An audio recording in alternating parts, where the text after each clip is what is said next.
नमस्कार मित्रों, स्वागत है आपका वाइज वॉलनट पर। आज हम पहुंचे हैं माई गीता, देवदत्त पटनायक जी की हिंदी बुक समरी के अंतिम भाग में, पार्ट 3 में। इस अंतिम भाग में हम समझेंगे गीता के उन गहरे संदेशों को जो हमें जीवन, कर्म, भय और आत्मसमझ का वास्तविक अर्थ सिखाते हैं। चलिए श्री कृष्ण के ज्ञान की इस दिव्य यात्रा को पूर्ण करते हैं। इसकी शुरुआत एक ऐसे सवाल से होती है जो मुझे लगता है हम सब ने कभी ना कभी खुद से पूछा ही है। हाँ। कि हम अक्सर वो काम क्यों कर बैठते हैं जो हम नहीं करना चाहते। ये सवाल महाभारत में अर्जुन ने कृष्ण से पूछा था। मैं सोच रही थी शायद उनके दिमाग में अपने भाई युधिष्ठिर होंगे जो खुद को जुए से रोक ही नहीं पाए। हो सकता है, या फिर भीम जो अपने गुस्से पर काबू नहीं रख पाते थे। सही। और ये सवाल आज भी उतना ही प्रासंगिक है। हम जानते हैं कि सुबह जल्दी उठना चाहिए, फिर भी नहीं उठते। बिल्कुल, जानते हैं कि गुस्सा नहीं करना चाहिए, फिर भी कर जाते हैं। आखिर ऐसा होता क्यों है? हाँ, और गीता इसका जवाब किसी सीधे साधे नियम में नहीं देती। वो एक बहुत ही गहरी अवधारणा की बात करती है जिसे गुण कहते हैं। गुण? गीता के अनुसार हम ये सोचते हैं कि हम दुनिया को चला रहे हैं, हम कर्ता हैं, लेकिन सच तो ये है कि हम खुद प्रकृति के एक साधन हैं। हम साधन हैं? हाँ, एक ऐसी दुनिया का हिस्सा जो लगातार बदल रही है। तो आज की हमारी चर्चा इसी गुण की पहेली को सुलझाने पर रहेगी। तो ये गुण आखिर है क्या? क्या ये हमारे व्यक्तित्व के प्रकार जैसा है? जैसे आजकल बहुत से पर्सनालिटी टेस्ट होते हैं, कोई इंट्रोवर्ट है या एक्सट्रोवर्ट, क्या ये कुछ वैसा है? ये एक अच्छा शुरुआती पॉइंट है, लेकिन गुण उससे कहीं ज्यादा मौलिक हैं। गुण को आप पदार्थ की स्वाभाविक प्रवृत्ति या उसका बेसिक नेचर कह सकते हैं। अच्छा। ये वो अनदेखी ताकत है जो पूरी प्रकृति को चलाती है। गीता ये कहती है कि हमारे अंदर जो आत्मा है ना, हाँ। वो तो बस एक दर्शक है। एक तरह से वो सिर्फ प्रकृति के इस खेल को, इस गुणों के नाच को देखती है। एक मिनट, अगर आत्मा सिर्फ दर्शक है और हमें हमारे गुण चला रहे हैं, तो ये बात थोड़ी परेशान करने वाली है। इसका मतलब तो ये हुआ कि हमारी फ्री विल या इच्छा शक्ति एक भ्रम है। अगर सब कुछ गुण ही करवा रहे हैं, तो फिर हमारे कर्मों की जिम्मेदारी किसकी है? ये बहुत ही महत्वपूर्ण सवाल है। देखिए, गीता ये नहीं कहती कि आपकी कोई जिम्मेदारी नहीं है। तो फिर? वो कहती है कि पहले उन ताकतों को समझो जो तुम्हें प्रभावित कर रही हैं। कृष्ण कहते हैं कि हमारा अहंकार, हमारा अहम भले ही कुछ करने का फैसला करे, लेकिन हमारी प्रकृति, हमारा गुण हमें आखिर में वही करने पर मजबूर करेगा जो उसकी प्रवृत्ति है। इसका मतलब ये तो नहीं कि हम कठपुतली हैं? नहीं, कठपुतली नहीं, बल्कि ये कि हम उन धागों को देख नहीं पा रहे जिनसे हम बंधे हैं। अच्छा, तो ये धागे सिर्फ इंसानों से ही नहीं बंधे? बिल्कुल नहीं। किताब में बहुत खूबसूरती से बताया गया है कि ये गुण हर जगह काम कर रहे हैं। हर जगह? हाँ, बादलों का फैलना, सूरज का उगना और डूबना, नदियों का बहना, ये सब भी गुणों के कारण ही होता है। ये एक यूनिवर्सल फोर्स है। वाह। फर्क सिर्फ प्रेरणा का है। इंसानों को इच्छा प्रेरित करती है, सही। जानवरों को डर और पौधों को भूख। लेकिन अंत में क्या होगा, ये हर एक के अंदर मौजूद गुणों के मिश्रण पर निर्भर करता है। अच्छा। गीता में मुख्य रूप से 3 गुणों का वर्णन है: तमस, रजस और सत्व। तमस, रजस और सत्व, ठीक है। और इन्हें समझने का सबसे अच्छा तरीका है इन्हें एक लहर की तरह देखना। लहर? ये तो दिलचस्प है, बताइए इसके बारे में। सोचिए, हर लहर के 3 हिस्से होते हैं। पहला है तमस। तमस? हाँ, तमस यानी आप कह सकते हैं जड़ता, अज्ञान, एक तरह की निष्क्रियता की प्रवृत्ति। अच्छा। ये लहर का वो हिस्सा है जो नीचे की तरफ जाता है, गर्त में। इसमें ठहराव है, लेकिन एक भारीपन वाला, अंधेरे वाला ठहराव। ठीक है, जैसे सुबह बिस्तर से निकलने का मन नहीं करता, वो वाली फीलिंग। हाँ, कह सकते हैं, बिल्कुल वही। फिर आता है रजस। रजस? ये है गतिविधि, जुनून, इच्छा और बेचैनी। ये लहर का ऊपर की ओर उठना है, जिसमें बहुत ऊर्जा है, गति है। ये दुनिया को बदलने, कुछ हासिल करने की चाहत है। ये बेचैन करने वाली ऊर्जा है। और तीसरा? और अंत में है सत्व। यह है संतुलन, सद्भाव, ज्ञान और शांति की प्रवृत्ति।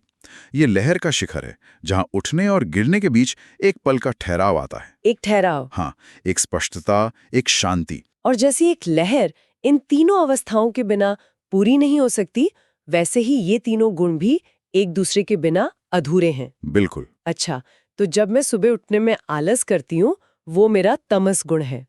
जब मैं जिम में एकदम जोश से भर जाती हूँ वो रजस है। सही। और जब ध्यान में बैठकर शांति महसूस करती हूँ वो सत्व है। आपने बिल्कुल सही पकड़ा। ये तो रोजमर्रा की जिंदगी को देखने का एक बिल्कुल नया चश्मा है। हाँ, और ये सिर्फ दिन के अलग अलग हिस्सों में नहीं बल्कि जीवन के अलग अलग पड़ावों में भी नजर आता है। जीवन के पड़ावों में कैसे? एक बच्चे को देखिए जो पूरी तरह अपने माता पिता पर निर्भर है, उनका अनुसरण करता है। उसमें निष्क्रियता और निर्भरता के कारण तमस गुण प्रधान होता है। अच्छा। फिर वही बच्चा जब युवा होता है तो उसमें ऊर्जा होती है, वो अपना रास्ता खुद बनाना चाहता है, दुनिया को बदलना चाहता है। ये रजस का दौर है। बिल्कुल। और फिर एक परिपक्व व्यक्ति जो अनुभव से सीख चुका है, जो जानता है कि कब बोलना है और कब चुप रहना है, उसमें सत्व गुण की प्रधानता होती है। ये जीवन के पड़ावों वाली बात बहुत दिलचस्प है। इसका मतलब तो ये हुआ कि ये गुण सिर्फ हमारे मूड या अस्थायी स्वभाव को ही नहीं, बल्कि हमारी पूरी शख्सियत को, हमारे फैसलों को गहराई से प्रभावित करते होंगे। बिल्कुल। जैसे हम क्या खाते हैं, किस पर विश्वास करते हैं। क्या किताब इस बारे में कुछ बताती है? हाँ, और गीता इस पर बहुत विस्तार से बात करती है। ये गुण सिर्फ हमारे व्यवहार तक सीमित नहीं है, ये हमारे हर पहलू में झलकते हैं। अंदर भी और बाहर भी। अंदर भी और बाहर भी। बाहरी तौर पर देखें तो हमारा भोजन यानी आहार। हाँ। तामसिक व्यक्ति को बासी, बेस्वाद, बचा खुचा खाना पसंद आएगा। राजसिक व्यक्ति को बहुत मसालेदार, तला हुआ, उत्तेजित करने वाला भोजन चाहिए। और सात्विक? और सात्विक व्यक्ति को ताजा, रसदार और पौष्टिक भोजन पसंद आएगा। ये तो मैंने देखा है, कुछ लोगों को हमेशा बहुत तीखा और मसालेदार खाना ही चाहिए होता है। शायद ये उनके राजसिक स्वभाव को दिखाता है। हो सकता है। यही पैटर्न हमारी आस्था यानी श्रद्धा में भी दिखता है। श्रद्धा में कैसे? तामसिक व्यक्ति अंधविश्वासी होगा, बिना सोचे समझे किसी की भी पूजा करने लगेगा। राजसिक व्यक्ति शक्ति और समृद्धि देने वाले देवताओं की पूजा करेगा, अक्सर किसी स्वार्थ के लिए। और सात्विक व्यक्ति? जबकि सात्विक व्यक्ति ज्ञान और वैराग्य के लिए बिना किसी मांग के श्रद्धा रखेगा। यही बात दान, यज्ञ और तपस्या पर भी लागू होती है। मतलब एक राजसिक व्यक्ति दूसरों को प्रभावित करने के लिए दान करेगा। हाँ, अपनी हैसियत दिखाने के लिए। जबकि एक सात्विक व्यक्ति सच्ची करुणा और स्नेह के साथ बिना किसी दिखावे के दान करेगा। और अंदरूनी तौर पर ये हमारे ज्ञान और बुद्धि को कैसे प्रभावित करते हैं? अंदरूनी तौर पर भी ये उतने ही शक्तिशाली हैं। ज्ञान को ही लीजिए। तमोगुणी व्यक्ति का ज्ञान अधूरा और संकीर्ण होता है, वो बिना सोचे समझे दूसरों की नकल करेगा। अच्छा। रजोगुणी व्यक्ति को लगेगा कि वही सब कुछ जानता है, वो खुद को दूसरों से बेहतर समझेगा और हमेशा बहस करने को तैयार रहेगा। और सतोगुणी? सतोगुणी व्यक्ति समझेगा कि ज्ञान अनंत है और वो हमेशा सीखने के लिए तैयार रहेगा। वो हर चीज को समग्रता में देखेगा। और यही फर्क हमारी बुद्धि और यहाँ तक कि हमारी खुशी में भी दिखाई देता होगा। बिल्कुल। इसका मतलब हमारे हर छोटे बड़े फैसले के पीछे इन गुणों का एक जटिल खेल चल रहा है, चाहे हमें इसका एहसास हो या न हो। बिल्कुल। और ये समझ और भी जरूरी हो जाती है जब हम गीता के सामाजिक पहलुओं पर आते हैं। सामाजिक पहलू? हाँ, गीता के अध्याय 18 में कृष्ण कहते हैं कि इंसानों की 4 स्वाभाविक योग्यताएं, जिन्हें वर्ण कहा गया है। वर्ण? हाँ, विद्वता, नेतृत्व, उद्यमशीलता और सेवा भाव। ये इन्हीं गुणों के अलग अलग मिश्रण से पैदा होती हैं। एक मिनट, यहाँ मैं थोड़ा उलझ रही हूँ। अगर विद्वता एक वर्ण है तो सहज रूप से लगता है कि वो सत्व गुण से ही आएगी। क्या ये मुमकिन है कि कोई ज्ञानी व्यक्ति तामसिक हो? ये तो विरोधाभासी लगता है। और यही सबसे महत्वपूर्ण बिंदु है जिसे स्रोत में उजागर किया गया है। क्या? गीता के अनुसार हर योग्यता वाले व्यक्ति में तीनों गुण हो सकते हैं। एक विद्वान या ब्राह्मण राजसिक हो सकता है, जो अपने ज्ञान का घमंड करे, दूसरों को नीचा दिखाए। अच्छा। वो तामसिक भी हो सकता है, जो बस दूसरों के विचारों को बिना समझे रटता और दोहराता रहे, या अपने ज्ञान का इस्तेमाल लोगों को गुमराह करने के लिए करे। और सात्विक तो वो होगा ही। और वो सात्विक भी हो सकता है, जो ज्ञान को शांति और सबकी भलाई के लिए इस्तेमाल करे। वर्ण जन्म पर नहीं, बल्कि व्यक्ति की स्वाभाविक योग्यता और प्रवृत्ति पर आधारित एक लचीली व्यवस्था थी। लेकिन समाज में तो इसे बहुत कठोरता से जाति व्यवस्था से जोड़ दिया गया। ये लचीलापन तो आज कहीं नहीं दिखता। हाँ, और स्रोत के अनुसार ये बदलाव लगभग 2000 साल पहले आया, जब मनुस्मृति जैसे ग्रंथों ने इस लचीली व्यवस्था को कठोर बनाने की कोशिश की। कैसे? उन्होंने इन मनोवैज्ञानिक वर्णों को जन्म आधारित जातियों से जोड़ दिया और फिर इन जातियों को गुणों से मैप कर दिया गया। मतलब? ये मान लिया गया कि ब्राह्मण जाति में सत्व गुण होता है, क्षत्रिय और वैश्य में रजस गुण और शूद्र जाति में तमस गुण। किताब इसे दुनिया को नियंत्रित करने की एक व्यर्थ कोशिश बताती है। बिल्कुल, क्योंकि प्रकृति समाज के बनाए नियमों से नहीं चलती। इसका सबसे अच्छा उदाहरण कर्ण है। कर्ण का वर्ण यानी एक महान धनुर्धर होने की योग्यता और उसका तेज उसकी जाति से यानी एक सारथी का बेटा होने से कहीं ज्यादा बड़ा था। सही। दुर्योधन ने कर्ण के गुण को, उसकी योग्यता को पहचाना, जबकि द्रोण और पांडवों समेत बाकी सब उसकी जाति पर अटके रहे और उसका उपहास किया। ये दिखाता है कि प्रकृति हमेशा समाज के बनाए नियमों को तोड़ देती है। हाँ, गुण जाति की सीमाओं को नहीं मानते। बिल्कुल। जब हम गुणों को इस तरह समझते हैं तो लोगों को देखने का हमारा नजरिया ही बदल जाता है। सही कहा। तब हम एक जज के नजरिए से एक योगी के नजरिए की तरफ बढ़ते हैं। जज और योगी। हाँ, एक जज का नजरिया गुणों को अच्छे और बुरे में बांटता है। सत्व अच्छा, रजस ठीक ठाक और तमस बुरा। एक नैतिक दृष्टिकोण। हाँ, और एक बहुत ही सीमित दृष्टिकोण है। हम हर किसी पर ठप्पा लगा देते हैं। ये जज वाला नजरिया तो हम सब में होता है। हम तुरंत किसी को आलसी यानी तमस या घमंडी यानी रजस का लेबल लगा देते हैं। बिल्कुल, लेकिन एक योगी या ज्ञानी दृष्टा का नजरिया इससे अलग होता है ना? हाँ, एक योगी जानता है कि सभी लोगों में हर स्थिति में तीनों गुण मौजूद होते हैं, बस उनका अनुपात और खेल अलग अलग होता है। वो किसी को दोष नहीं देता या किसी काम का श्रेय नहीं लेता। वो जानता है कि यह केवल पदार्थ की प्रवृत्तियों का खेल है। और ये समझ हमें अहंकार से मुक्त करती है। हाँ, अहंग से मुक्त करती है और हमारी आत्मा से जोड़ती है। जो हम जज करना बंद कर देते हैं, तभी हम असलियत को देख पाते हैं, व्यवहार के पीछे की प्रवृत्ति को। सही। स्रोत में एक बेहतरीन उदाहरण दिया गया है कि अलग अलग गुण वाले लोग किसी खतरे पर कैसी प्रतिक्रिया देते हैं। ये इस अंतर को बहुत स्पष्ट करता है। हाँ, वो उदाहरण बहुत शक्तिशाली है। मान लीजिए सामने कोई खतरा आता है, जैसे कोई जंगली जानवर। ठीक है। तमस गुण वाला व्यक्ति सोचेगा, मैं वही करूंगा जो दूसरे कर रहे हैं। वो भीड़ का हिस्सा बन जाएगा, अपनी सोच का इस्तेमाल नहीं करेगा। और रजस वाला? रजस गुण वाला व्यक्ति सोचेगा, मैं इसे नष्ट कर दूंगा। वो लड़ने या हमला करने के लिए आगे बढ़ेगा। और सत्व गुण वाला व्यक्ति? वो सोचेगा, मैं उससे दूर हट जाऊंगा। वो स्थिति का विश्लेषण करेगा और टकराव से बचने का रास्ता खोजेगा। 3 अलग-अलग प्रतिक्रियाएं एक ही स्थिति में। लेकिन योगी की प्रतिक्रिया इन सब से अलग है। बिल्कुल, एक योगी की प्रतिक्रिया इन सबसे एक कदम आगे है। क्या सोचेगा योगी? योगी सोचेगा, मैं उसके डर और भूख को समझने की कोशिश करूंगा। समझने की कोशिश? हाँ, यहाँ दोष देने, भागने या लड़ने की बजाय समझने की कोशिश है। ये चेतना का एक बिल्कुल ही अलग स्तर है, जहां आप खुद को कर्ता नहीं बल्कि एक बड़े खेल का हिस्सा मानते हैं और दूसरे को भी उसी नजर से देखते हैं। बिल्कुल। तो अंत में हम सब एक चलते फिरते मसाला बॉक्स की तरह हैं, जिसमें तमस, रजस और सत्व के मसाले अलग अलग अनुपात में मौजूद हैं। हाँ, बहुत अच्छा उदाहरण है। किसी दिन कोई मसाला हावी होता है तो किसी दिन कोई और। हम आलसी भी हो सकते हैं, प्रेरित भी और शांत भी, और ये सब एक ही व्यक्ति के अलग अलग रूप हैं। और योग सिर्फ आसन नहीं बल्कि चेतना का योग हमें इन गुणों के बारे में जागरूक होने में मदद करता है। हमें जज बनने से रोककर एक दृष्टा, एक साक्षी बनाता है। बिल्कुल। जब हम ये स्वीकार कर लेते हैं कि रावण का अहंकार या दुर्योधन की जिद उनके नियंत्रण से बाहर उनके राजसिक गुणों का परिणाम थी, तो हम उनसे नफरत करने की बजाय उन्हें समझने की स्थिति में आ जाते हैं। हम ये देख पाते हैं कि वे अपनी प्रकृति के हाथों किस कदर मजबूत थे। हाँ, इसका मतलब उनके कर्मों को सही ठहराना नहीं है, बल्कि नफरत की जगह करुणा को लाना है। आज की चर्चा के बाद सोचने के लिए एक विचार ये है, जब हम किसी मुश्किल स्थिति का सामना करते हैं, चाहे वो ऑफिस में किसी सहकर्मी से मतभेद हो या घर पर कोई तनाव, तो हमारी पहली स्वाभाविक प्रतिक्रिया किस गुण से प्रेरित होती है?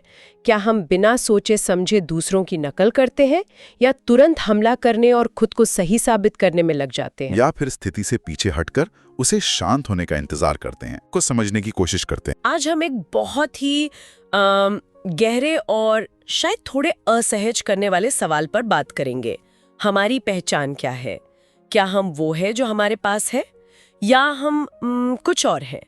और ये सवाल आज के दौर में मुझे लगता है पहले से कहीं ज्यादा जरूरी हो गया है। बिल्कुल। किताब हमें एक बुनियादी दुविधा में डालती है। देखिए, जानवर अपनी पहचान शिकारी या शिकार के रूप में स्थापित करते हैं जी। ये उनके अस्तित्व का सवाल है। लेकिन इंसान सिर्फ जिंदा नहीं रहना चाहता, वो अर्थ और मूल्य की तलाश करता है, और इसी तलाश में हम संपत्ति बनाते हैं, जिसे गीता की भाषा में क्षेत्र कहा गया है। तो आज हमारी पड़ताल इसी के इर्द गिर्द घूमेगी कि कैसे हमारा क्षेत्र, मतलब हमारी नौकरी, हमारा घर, हमारे रिश्ते, हमारी सोशल मीडिया प्रोफाइल, कैसे ये सब हम पर हावी हो जाता है। हाँ, कैसे मेरा अक्सर मैं से ज्यादा जरूरी बन जाता है। चलिए इस गुत्थी को सुलझाना शुरू करते हैं। बिल्कुल, और इसकी शुरुआत होती है एक बहुत ही मौलिक विचार से, मूल्य। प्रकृति में किसी चीज का मूल्य क्या है? मेरे ख्याल से प्रकृति में किसी चीज का मूल्य तब होता है जब उसे कोई खा सके। हाँ, पौधे सूरज की रोशनी खाते हैं, शाकाहारी जानवर पौधे खाते हैं और मांसाहारी जानवरों ने खाते हैं। सब एक खाद्य श्रृंखला का हिस्सा है, तो मूल्य का मतलब है भोजन बनना। लेकिन इस तर्क से तो इंसानों का कोई मूल्य ही नहीं हुआ, क्योंकि हमें कौन खाता है। आपने बिल्कुल सही नस पकड़ी है। और यहीं पर किताब एक बहुत गहरा रूपक, एक मेटाफर प्रस्तुत करती है। ऋग्वेद के पुरुष सूक्त का जिक्र है, जहां दुनिया एक विशालकाय पुरुष की बलि से बनती है। हाँ, जिसे कुछ लोगों ने शाब्दिक रूप से मानव बलि से जोड़ा। सही, लेकिन इसका असली मतलब कहीं ज्यादा गहरा है। इसका मतलब है एक दूसरे का पोषण करना, भावनात्मक रूप से, बौद्धिक रूप से। उपनिषदों में तो अन्न यानी भोजन की तुलना आत्मा यानी पहचान से की गई है। भोजन तो सभी प्राणी चाहते हैं, लेकिन अर्थ, मतलब साइकोलॉजिकल फूड, वो केवल इंसान चाहता है। और इसी से जुड़ा है गीता के 11वें अध्याय का वो प्रसंग, जब अर्जुन कृष्ण के विराट रूप को देखते हैं, जिसमें वो सारे योद्धाओं को अपने मुंह में निगल रहे हैं। पहली नजर में तो ये बहुत डरावना लगता है। कृष्ण किसी खलनायक की तरह क्यों लग रहे हैं? बिल्कुल, ये एक भयानक दृश्य है। अर्जुन कांप जाता है। लेकिन यहां पर जो तर्क दिया गया है वो हमारे नजरिए को पूरी तरह पलट देता है। रूपक ये है कि कृष्ण उन्हें खाकर उन्हें मूल्य दे रहे हैं। वो ये घोषित कर रहे हैं कि ये योद्धा इतने महत्वपूर्ण हैं कि वे स्वयं ब्रह्मांड को पोषित करते हैं। उन्हें खाकर कृष्ण उनकी कीमत चुका रहे हैं, उनका सम्मान कर रहे हैं। मैं दार्शनिक रूप से ये समझ पा रही हूँ, लेकिन एक आम इंसान के नजरिए से ये अभी भी बहुत हिंसक और डरावना लगता है। स्रोत इस पर और प्रकाश डालता है कि अर्जुन ने इस भयानक दृश्य को सकारात्मक रूप में कैसे समझा। हाँ, अर्जुन को यह समझने में वक्त लगता है। कृष्ण उसे समझाते हैं कि ये उपभोग भौतिक भूख का नहीं, बल्कि एक मनोवैज्ञानिक लेन देन का है। कृष्ण भूखे नहीं हैं, वे योगी हैं जो अपनी पहचान भीतर से यानी आत्मा से पाते हैं। वे दूसरों को मूल्यवान महसूस कराने के लिए खाते हैं और दूसरों का पोषण करने के लिए खुद को खाने देते हैं। इस दृश्य से अर्जुन को यह समझ आता है कि उसका खुद का अस्तित्व भी दूसरों के लिए भोजन के रूप में है। वो अपने कर्मों से दूसरों को मूल्य और उद्देश्य देता है। अच्छा, युद्ध से पीछे हटने का मतलब होता अपने परिवार और समाज को इस पोषण से, इस अर्थ से वंचित करना। तो उपभोग या भोजन बनना यहाँ पर मूल्य पाने का एक रूपक है। ये एक गहरा विचार है कि हमारा अस्तित्व दूसरों को पोषित करने में है। क्या स्रोत में कोई और कहानी है जो इस आंतरिक मूल्य यानी मैं कौन हूँ और बाहरी मूल्य यानी मेरे पास क्या है के बीच के तनाव को दर्शाती है? बिल्कुल, और यही हमें महाभारत की सबसे प्रसिद्ध घटनाओं में से एक पर ले आती है, नारायण और नारायणी के बीच का चुनाव। हाँ, ये कहानी इस विचार को और भी साफ कर देती है। कुरुक्षेत्र युद्ध से ठीक पहले जब पांडव और कौरव दोनों कृष्ण के पास मदद के लिए गए थे, हाँ। और कृष्ण ने उन्हें 2 विकल्प दिए। एक तरफ उनकी पूरी नारायणी सेना और दूसरी तरफ वे खुद निहत्थे नारायण। सही कहा। दुर्योधन जो पहले पहुंचा था उसने तुरंत नारायणी यानी कृष्ण के संसाधनों को चुना। उसे लगा कि उसने सबसे समझदारी का सौदा किया है। बिल्कुल, और पांडवों ने बिना किसी हिचकिचाहट के नारायण यानी कृष्ण को चुना।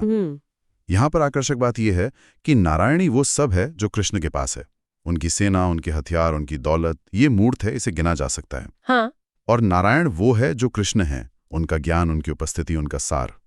ये नारायण बनाम नारायणी का विचार बहुत शक्तिशाली है। लेकिन आज के सोशल मीडिया और पर्सनल ब्रांडिंग के युग में क्या हमारी नारायणी, हमारे फॉलोअर्स, हमारी ऑनलाइन मौजूदगी, हमारा पोर्टफोलियो ही हमारी नारायण नहीं बन गई है?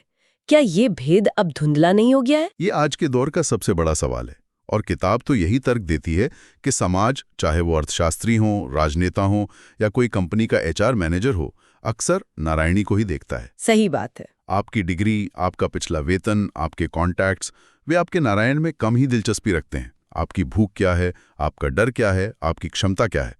और जब हम खुद को अपनी नारायणी से पहचानने लगते हैं तो हम एक जाल में फंस जाते हैं। और फिर हमारे रिश्ते भी लेन देन बन जाते हैं। हाँ, एक सौदा। हाँ, किताब में यही तर्क दिया गया है। जब हम दूसरे व्यक्ति के कौन हो तुम के बजाय तुम्हारे पास क्या है पर ध्यान केंद्रित करते हैं तो ये रिश्ता नहीं बल्कि एक सौदा बन जाता है और जीवन का उद्देश्य बस ज्यादा से ज्यादा नारायणी इकट्ठा करना बन जाता है। गीता में इसी नारायणी को, इस बाहरी संपत्ति को क्षेत्र कहा गया है। अब ये क्षेत्र वाली बात मुझे बहुत दिलचस्प लगती है, क्योंकि ये सिर्फ एक आध्यात्मिक कॉन्सेप्ट नहीं है, ये तो मनोविज्ञान और समाजशास्त्र से भी जुड़ा है। स्रोत इसे कैसे परिभाषित करता है? क्षेत्र का शाब्दिक अर्थ है एक खेत। जी, ये एक बहुत ही शक्तिशाली प्रतीक है। अच्छा। जंगल में खेत नहीं होते, जंगल प्रकृति का है। खेत इंसान बनाता है। किसान जमीन साफ करता है, उसकी सीमाओं को पत्थर या बाड़ लगाकर चिन्हित करता है और फिर उस पर अपना दावा करता है, ये मेरा है। इस मेरा से उसे एक पहचान मिलती है। वो अब सिर्फ एक इंसान नहीं बल्कि एक किसान है, एक जमींदार है। और ये सिर्फ जमीन तक सीमित नहीं है। हमारा घर, हमारी नौकरी, यहाँ तक कि हमारे रिश्ते भी हमारा क्षेत्र बन जाते हैं। बिल्कुल। और यहाँ पर लेखक एक महत्वपूर्ण अंतर बताते हैं। जानवरों के भी क्षेत्र मतलब टेरिटरी होते हैं जिस पर वे लड़ते हैं, लेकिन वो विरासत में नहीं दिए जा सकते, है ना? सही, वो हमेशा सबसे ताकतवर को मिलता है। लेकिन इंसानी संपत्ति यानी प्रॉपर्टी विरासत में मिलती है। ये संस्कृति का हिस्सा है, प्रकृति का नहीं। रामायण में लक्ष्मण रेखा का उदाहरण इसे बहुत अच्छे से समझाता है। ओह हाँ। उस रेखा के भीतर सीता राम की पत्नी है, यानी राम का क्षेत्र है, सुरक्षित हैं। लेकिन रेखा के बाहर वे सिर्फ एक महिला हैं, असुरक्षित हैं। तो क्षेत्र एक कृत्रिम निर्माण है जो हमें पहचान और सुरक्षा दोनों देता है। किताब में पहचान की इन परतों को समझाने के लिए 3 शरीरों का भी उल्लेख है, सामाजिक, भौतिक और मानसिक। ये थोड़ा जटिल लगता है। हाँ, इसे एक एक करके समझते हैं। इसे ऐसे सोचिए जैसे एक प्याज की परतें होती हैं। ठीक है। सबसे बाहरी परत है सामाजिक शरीर, जिसे कारण शरीर भी कहा गया है। ये एक तरह से आपका लिंक्डइन प्रोफाइल है। आपका पद, आपकी कंपनी, आपके कनेक्शन, आपकी जायदाद, आपके रिश्ते। दुनिया आपको कैसे देखती है? हाँ, ये सब इसमें आता है। ठीक है। तो बाहरी पहचान संपत्ति और पद से आती है, लेकिन क्या हमारा भौतिक शरीर, हमारी ताकत, हमारा कौशल हमारी असली पहचान का हिस्सा नहीं है? कर्ण को तो इसी पर बहुत गर्व था। बहुत अच्छा सवाल है और यही दूसरी परत है, भौतिक शरीर या स्थूल शरीर। ये आप खुद हैं, आपका मांस का शरीर, आपका स्वास्थ्य, आपकी सुंदरता, आपका हुनर, वो चीजें जो आप असल में कर सकते हैं। अर्जुन और कर्ण दोनों का भौतिक शरीर असाधारण था। दोनों महान धनुर्धर थे, लेकिन समाज किसे ज्यादा सम्मान देता था? अर्जुन को, क्योंकि वो एक राजकुमार था। बिल्कुल, क्योंकि अर्जुन का सामाजिक शरीर एक राजकुमार का था, जबकि कर्ण को एक सारथी का पुत्र माना जाता था। समाज के लिए क्षेत्र, आपके पास क्या है, देह, आप क्या कर सकते हैं, से ज्यादा महत्वपूर्ण था। और यही कर्ण का दुखद पहलू है। सोचिए, आप दुनिया के सबसे महान धनुर्धरों में से एक हैं, लेकिन आप जहां भी जाते हैं, लोग आपको आपके कौशल के लिए नहीं, बल्कि आपके पिता के काम के लिए जानते हैं। ये तो बहुत पीड़ादायक बात होगी, है ना? और सबसे भीतरी परत कौन सी है? सबसे भीतर है मानसिक शरीर या सूक्ष्म शरीर। यह आपके मन की दुनिया है, आपकी भावनाएं, आपके विचार, आपका आत्मविश्वास, आपका डर, आप खुद को कैसे देखते हैं। गीता कहती है कि असली आप इसी भीतरी दुनिया में रहते हैं। इसे ही देही या क्षेत्रज्ञ कहा गया है, यानी शरीर और संपत्ति के क्षेत्र में रहने वाला स्वामी। जब मन इन बाहरी परतों पर अपनी निर्भरता से आगे निकल जाता है, तब वो अपनी असली पहचान, आत्मा को खोजता है। तो अर्जुन और कर्ण दोनों ने अपनी पहचान बाहरी चीजों से बनाई। अर्जुन ने अपनी विरासत और अपने बनाए राज्य इंद्रप्रस्थ से, और कर्ण ने दुर्योधन की दोस्ती और अंग राज्य से, जो उसे दान में मिला था। हाँ, और किताब कहती है कि जो पहचान इस बात पर आधारित हो कि हमारे पास क्या है, वो अहम है, आत्मा नहीं। ये बाहरी दुनिया पर निर्भर है और इसीलिए ये हमेशा असुरक्षित रहती है। कोई भी इसे आपसे छीन सकता है। और पांडवों के साथ ठीक यही हुआ। तो फिर क्या होता है जब ये बाहरी पहचान, ये क्षेत्र छिन जाता है? उनके वनवास के दौरान क्या हुआ? वो उनके जीवन का सबसे कठिन लेकिन सबसे जरूरी दौर था। और वहां वे 2 बड़े सबक सीखते हैं जो उनकी पूरी सोच बदल देते हैं। पहला सबक उन्हें जंगल में मिलता है। एक बार अर्जुन एक जंगली सूअर का शिकार करता है, तभी एक किरात यानी एक आदिवासी भी उस पर अपना दावा करता है। दोनों में बहस होती है और फिर युद्ध होता है। जंगल में अर्जुन का राजकुमार होना, उसका पांडव होना कोई मायने नहीं रखता। वहां समाज के नियम नहीं चलते, वहां केवल ताकत और कौशल का महत्व है। उस किरात, जो असल में शिव थे, से हारकर अर्जुन को पहली बार एहसास होता है कि उसका सामाजिक शरीर, उसका राजकुमार का पद इस दुनिया में पूरी तरह बेकार है। ये तो सिर्फ एक बौद्धिक सबक नहीं रहा होगा। श्रोत में इस अनुभव की भावनात्मक चोट के बारे में क्या बताया गया है? सालों तक राजकुमार रहने के बाद अचानक अपनी पहचान का एक बड़ा हिस्सा खो देना। ये एक बहुत बड़ा झटका था, लेकिन इससे भी ज्यादा कठोर सबक उन्हें अपने अज्ञातवास के दौरान मिला, जब उन्हें विराट के महल में नौकर बनकर रहना पड़ा। ओह हाँ, वो 1 साल। जंगल में वे गरीब थे, लेकिन कम से कम स्वतंत्र थे। लेकिन विराट के महल में अपनी पहचान छिपाकर वे पहली बार अनुभव करते हैं कि बिना पद और संपत्ति के समाज में उनका क्या मूल्य है। शून्य। युधिष्ठिर जो धर्मराज थे, उन्हें एक ज्वारी बनना पड़ता है। भीम जो अपनी ताकत के लिए जाने जाते थे, उन्हें रसोइया बनना पड़ता है। वे केवल अपने कौशल की वजह से एक वस्तु बन जाते हैं जिनका शोषण भी होता है। बिना अपने क्षेत्र के वे कुछ भी नहीं थे। तो क्या कृष्ण का पूरा उपदेश सिर्फ अर्जुन को उसकी संपत्ति वापस दिलाने में मदद करने के लिए है? क्या गीता का उद्देश्य सिर्फ राज्य वापस पाना है?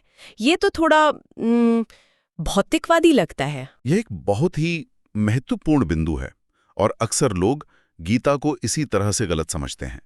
अगर हम इसे बड़ी तस्वीर से जोड़कर देखें तो कृष्ण की बातचीत का उद्देश्य केवल पांडवों को उनका राज्य वापस दिलाना नहीं है। वो अर्जुन को एक गहरा सत्य सिखा रहे हैं। वो कह रहे हैं कि हाँ, समाज तुम्हें तुम्हारे क्षेत्र के लिए महत्व देगा और एक राजा के रूप में अपने परिवार और प्रजा के अस्तित्व के लिए उस क्षेत्र को सुरक्षित करना तुम्हारा धर्म या कर्तव्य है। अच्छा, तो ये अंतर है, कर्तव्य निभाओ लेकिन अपनी पहचान उससे मत जोड़ो। बिल्कुल। कृष्ण अर्जुन से कहते हैं कि तुम्हें युद्ध लड़ना है, लेकिन इस समझ के साथ कि तुम्हारी असली पहचान तुम्हारा राज्य नहीं है। असली पहचान बाहर से नहीं बल्कि भीतर से आती है। क्षेत्र से नहीं, क्षेत्रज्ञ से। देह से नहीं, देही से। संपत्ति आएगी और जाएगी, पद आज है कल नहीं रहेगा, लेकिन जो तुम भीतर से हो वो तुम्हारी असली स्थायी पहचान है। इस समझ के साथ किया गया कर्म ही योग है। तो आज की इस लंबी और गहरी चर्चा का सार ये है कि मैं क्या हूँ और मेरे पास क्या है के बीच एक स्पष्ट रेखा खींचना बहुत जरूरी है। समाज हमें लगातार हमारी बाहरी उपलब्धियों, हमारी नारायणी से तौलता है, लेकिन हमारा असली मूल्य हमारे भीतर, हमारे नारायण में छिपा है। और किताब इसे बहुत खूबसूरती से समाप्त करती है। एक पंक्ति है जो कहती है, आप मुझे उसके लिए महत्व दे सकते हैं जो मेरे पास है या जो मैं करता हूं, लेकिन मैं वो नहीं हूं जो मेरे पास है या जो मैं करता हूं। जब हम इस अंतर को समझ लेते हैं, तभी हम सही मायने में खुद को और दूसरों को समझ पाते हैं। तो असली प्रेम या संबंध तब होता है जब हम इस बात पर ध्यान केंद्रित करते हैं कि कोई व्यक्ति कौन है, उसकी भूख, उसके डर और उसकी सहानुभूति रखने की क्षमता। हाँ, जब हम नारायण को नारायणी से ज्यादा महत्व देते हैं, जब लेन देन एक गहरे रिश्ते में बदल जाता है। बिल्कुल। और यही शायद जीवन का सबसे बड़ा संघर्ष और सबसे बड़ी उपलब्धि है। तो हम श्रोताओं के लिए एक विचार छोड़ जाते हैं। ये दुनिया हमसे लगातार पूछती है, आप क्या करते हैं या आपके पास क्या है? इस दुनिया में कोई व्यक्ति आप कौन है, इस सवाल का जवाब अपनी उपलब्धियों या संपत्ति को सूचीबद्ध किए बिना कैसे देना शुरू कर सकता है? इस पर सोचिएगा जरूर। माया का एक ऐसा कॉन्सेप्ट है जो हमारे सोचने का तरीका बदल सकता है। हम सब ने सुना है, सब माया है, और अक्सर इसका मतलब निकालते हैं कि दुनिया एक धोखा है, एक भ्रम है। बिल्कुल, ये एक बहुत आम गलतफहमी है। पर क्या हो अगर इसका मतलब कुछ और हो, कुछ ज्यादा गहरा हो? पटनायक की किताब इसी सोच को चुनौती देती है। वो कहते हैं कि माया सिर्फ भ्रम या इल्यूजन नहीं है, बल्कि ये वास्तविकता को देखने का, उसे समझने का एक मानवीय तरीका है। और ये तरीका शुरू होता है एक बहुत ही बुनियादी क्रिया से, मापने से। मापना। ये तो बहुत ही अप्रत्याशित मतलब सरप्राइजिंग एंगल है। मैं तो माया को हमेशा मोह या जादू जैसी चीजों से जोड़कर देखता था। तो आज की हमारी इस बातचीत का मिशन यही है, ये समझना कि मापने की साधारण सी क्रिया कैसे हमारे लिए पूरी दुनिया गढ़ती है। बिल्कुल, जिसमें रिश्ते, समाज और यहाँ तक कि हमारे बड़े बड़े संघर्ष भी शामिल हैं। और हम देखेंगे कि कैसे मेरा और तुम्हारा का विचार इसी मापने की क्रिया से पैदा होता है। चलिए इस विचार की गहराई में उतरते हैं। जरूर। ठीक है, तो फिर शुरुआत माया शब्द के मूल से ही करते हैं। आपने कहा कि ये मापने से जुड़ा है, इसे थोड़ा और समझाइए। देखिए, माया शब्द का मूल संस्कृत धातु मा में है, जिसका सीधा साधा अर्थ है मापना, टू मेजर। अच्छा। तो इस नजरिए से माया वो यथार्थ है जिससे हम माप सकते हैं, तौल सकते हैं, गिन सकते हैं। ये कोई काल्पनिक दुनिया नहीं है, बल्कि इसी दुनिया को देखने का एक खास फिल्टर है। जब हम कहते हैं ये बड़ा है, वो छोटा है, ये अमीर है, वो गरीब है, ये सुंदर है, वो नहीं है, बिल्कुल, ये सब माया है, क्योंकि ये सब माप और तुलना पर आधारित है। एक मिनट, लेकिन क्या ये मापना हमेशा बुरा होता है? मतलब विज्ञान तो इसी पर टिका है। हम दुनिया को समझे ही कैसे बिना उसे श्रेणियों में बांटे, जैसे जीव जंतुओं का वर्गीकरण या तत्वों की पीरियोडिक टेबल। ये सब तो मापने का ही नतीजा है और बहुत जरूरी भी है। आपने बहुत सही मुद्दा उठाया। मापना अपने आप में बुरा नहीं है, ये दुनिया को समझने के लिए एक जरूरी उपकरण है, एक टूल है। तो फिर समस्या कहाँ है? समस्या तब शुरू होती है जब मापने की यह क्रिया मूल्यांकन मतलब जजमेंट और पदानुक्रम मतलब हायरार्की को जन्म देती है। अच्छा। हम सिर्फ यह नहीं कहते कि यह शेर है और यह हिरण है। हम कहने लगते हैं शेर ज्यादा शक्तिशाली है, हिरण कमजोर है। हम उन्हें ऊपर नीचे रखने लगते हैं। एकदम। और यहीं से प्रतिस्पर्धा और संघर्ष का बीज बोया जाता है। जानवर भी अपने क्षेत्र को मापते हैं, लेकिन सिर्फ जीवित रहने के लिए। वो तुलना नहीं करते। वो दूसरे जानवर के क्षेत्र से अपने क्षेत्र की तुलना करके दुखी या अहंकारी नहीं होते। यह तुलना करने की मानवीय प्रवृत्ति ही माया का खेल है। और महाभारत तो जैसे इसी मानवीय प्रवृत्ति की एक प्रयोगशाला है। बिल्कुल। मुझे तुरंत धृतराष्ट्र का ख्याल आता है। वो हमेशा अपने बेटों को मेरे पुत्र कहते थे। हाँ। लेकिन पांडवों का जिक्र आते ही वो पांडु के पुत्र हो जाते थे। मतलब भाषा का बहुत सूक्ष्म लेकिन शक्तिशाली उपयोग एक सीमा खींचने के लिए। बिल्कुल, ये मेरा की सीमा है। और युधिष्ठिर का उदाहरण तो इससे भी ज्यादा गहरा है। जुए वाला। हाँ, जब वो जुए में सब कुछ हार रहे थे तो उन्होंने सबसे पहले अपने सौतेले भाई नकुल को दांव पर लगाया, जो माद्री के पुत्र थे। जी। यह दिखाता है कि उनके मन के किसी कोने में ये विभाजन था, कुंती के बेटे ज्यादा मेरे हैं और माद्री के बेटे थोड़े कम। लेकिन मैंने सुना है कि जंगल में कुछ ऐसा हुआ था जिसने इस पूरी सोच को पलट दिया। वो झील वाली घटना क्या थी? हाँ, वो कहानी युधिष्ठिर के चरित्र का एक एक टर्निंग पॉइंट है। जब जहरीली झील का पानी पीकर चारों भाई मर जाते हैं तो यक्ष युधिष्ठिर को किसी एक भाई को जीवित करने का विकल्प देते हैं। और सब यही सोचेंगे कि वो भीम या अर्जुन को चुनेंगे, अपने सगे भाइयों को। बिल्कुल, लेकिन युधिष्ठिर नकुल को चुनते हैं। और क्यों? इसका तर्क क्या था? जब यक्ष ने कारण पूछा तो युधिष्ठिर ने कहा, मैं कुंती का पुत्र जीवित हूँ। न्याय ये कहता है कि माद्री का भी एक पुत्र जीवित रहना चाहिए। अरे वाह! तो ये युधिष्ठिर के लिए एक वेकअप कॉल जैसा था।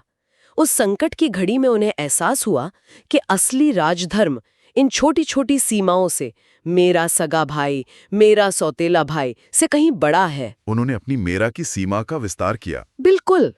एक अच्छा राजा वही है जो अपनी माया का, अपनी सीमाओं का विस्तार करता है, सबको अपना मानता है।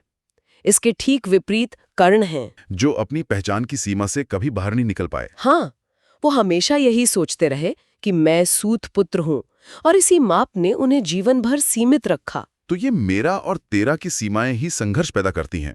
जब ये सीमाएं एक दूसरे से टकराती हैं तो युद्ध होता है। एकदम। ये सिर्फ महाभारत की कहानी नहीं है, रामायण की शुरुआत भी तो इसी से हुई थी। बिल्कुल सही। रामायण में संघर्ष की जड़ क्या थी? तुलना। कैकेयी को ये बर्दाश्त नहीं था कि वो हमेशा छोटी रानी रहें और कौशल्या बड़ी रानी। उन्हें अपनी हैसियत कौशल्या से ज्यादा करनी थी। हाँ, अपने बेटे को राजा बनाकर वो कौशल्या पर हावी होना चाहती थीं। ये श्रेष्ठता साबित करने की होड़ थी जो तुलना से पैदा हुई। और महाभारत में तो ये तुलना एक पागलपन की हद तक चली जाती है, खासकर पांडु और गांधारी के बच्चों के जन्म को लेकर। हाँ, वो कहानी मानवीय ईर्ष्या का एक चरम उदाहरण है। जब जंगल में पांडु को खबर मिलती है कि गांधारी गर्भवती हैं, तो उनमें तुरंत प्रतिस्पर्धा जाग जाती है। और वो कुंती से कहते हैं कि अपने मंत्र का प्रयोग करो। हाँ, और संतान पैदा करो। और फिर कुंती और माद्री के बीच होड़ लग जाती है कि किसके ज्यादा बेटे हैं। और उधर हस्तिनापुर में गांधारी का रिएक्शन तो और भी भयानक था। बहुत भयानक। जब गांधारी को पता चलता है कि कुंती ने एक पुत्र को जन्म दे दिया है और वो उनसे पहले मां बन गई हैं, तो वो ईर्ष्या और क्रोध में इतनी पागल हो जाती हैं कि लोहे के छड़ से अपने गर्भ पर प्रहार करवाती हैं। बाप रे। ये एक बहुत ही हिंसक प्रतिक्रिया थी जो सिर्फ इस तुलना से पैदा हुई कि वो पहले कैसे जीत गई। ये तो आज के सोशल मीडिया जैसा है। हम लगातार अपनी जिंदगी को दूसरों की हाईलाइट रील से मापते रहते हैं और फिर दुखी होते हैं। ये भी तो माया का ही और आधुनिक रूप है ना। क्या खूब कहा, बिल्कुल यही है। ये माया का आधुनिक खेल का मैदान है। और कहानी वहां खत्म नहीं होती। उस प्रहार से गांधारी का गर्भपात हो जाता है और मांस का एक लोथड़ा बाहर आता है। तब ऋषि व्यास उसकी मदद करते हैं और उसी से 100 पुत्रों का जन्म होता है। 100 पुत्र और 1 पुत्री। सोचिए, 100 पुत्र, माद्री से 98 ज्यादा और कुंती से 97 ज्यादा। ये सब बस श्रेष्ठता साबित करने की एक हताश कोशिश थी। ये हमारी फितरत में है। हाँ, देव और असुर, 3 गुण, 4 वर्ण, हम हर चीज में एक हायरार्की बना देते हैं। ये सब माया का प्रभाव है। और ये प्रभुत्व की लड़ाई सिर्फ संपत्ति या राज्य के लिए नहीं है, ये पहचान के लिए। भगवत गीता में भी शायद इसी के बारे में कुछ कहा गया है।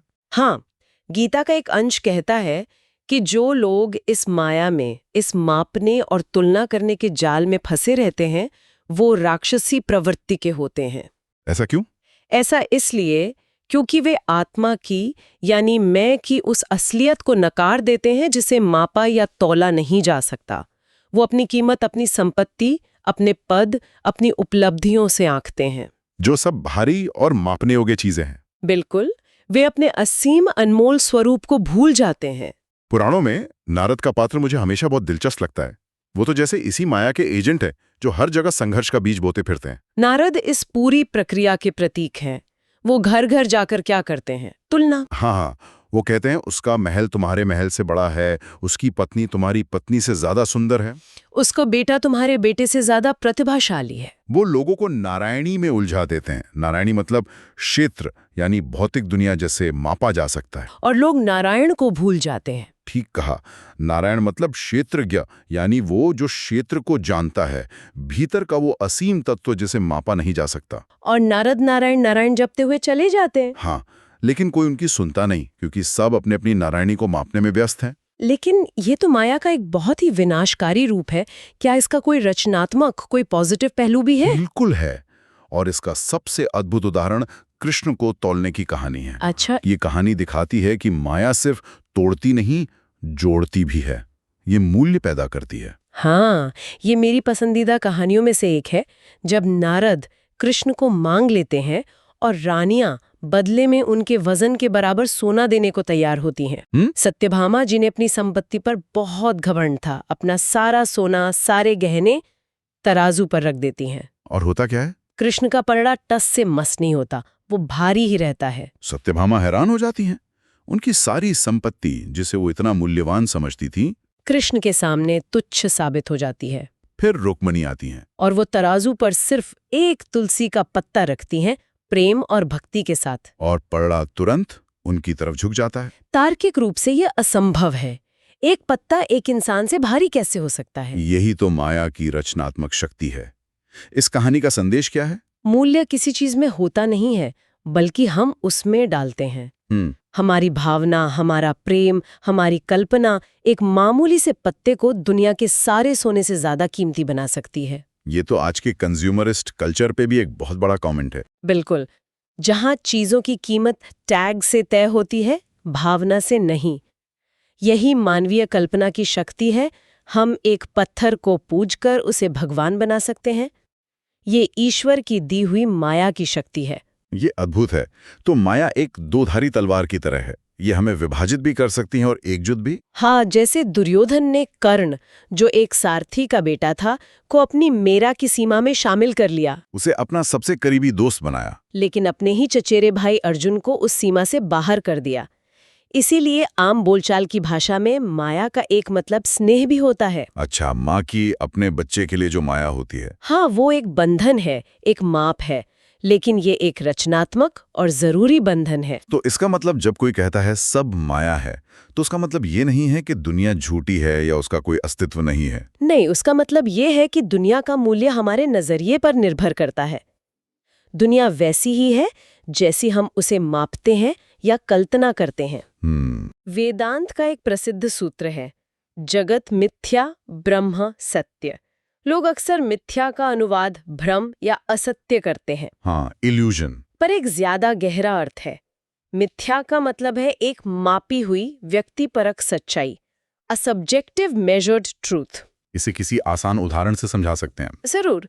इसे ऐसे समझिए कि दुनिया एक रोशाक इंक ब्लॉट टेस्ट की तरह है। अच्छा।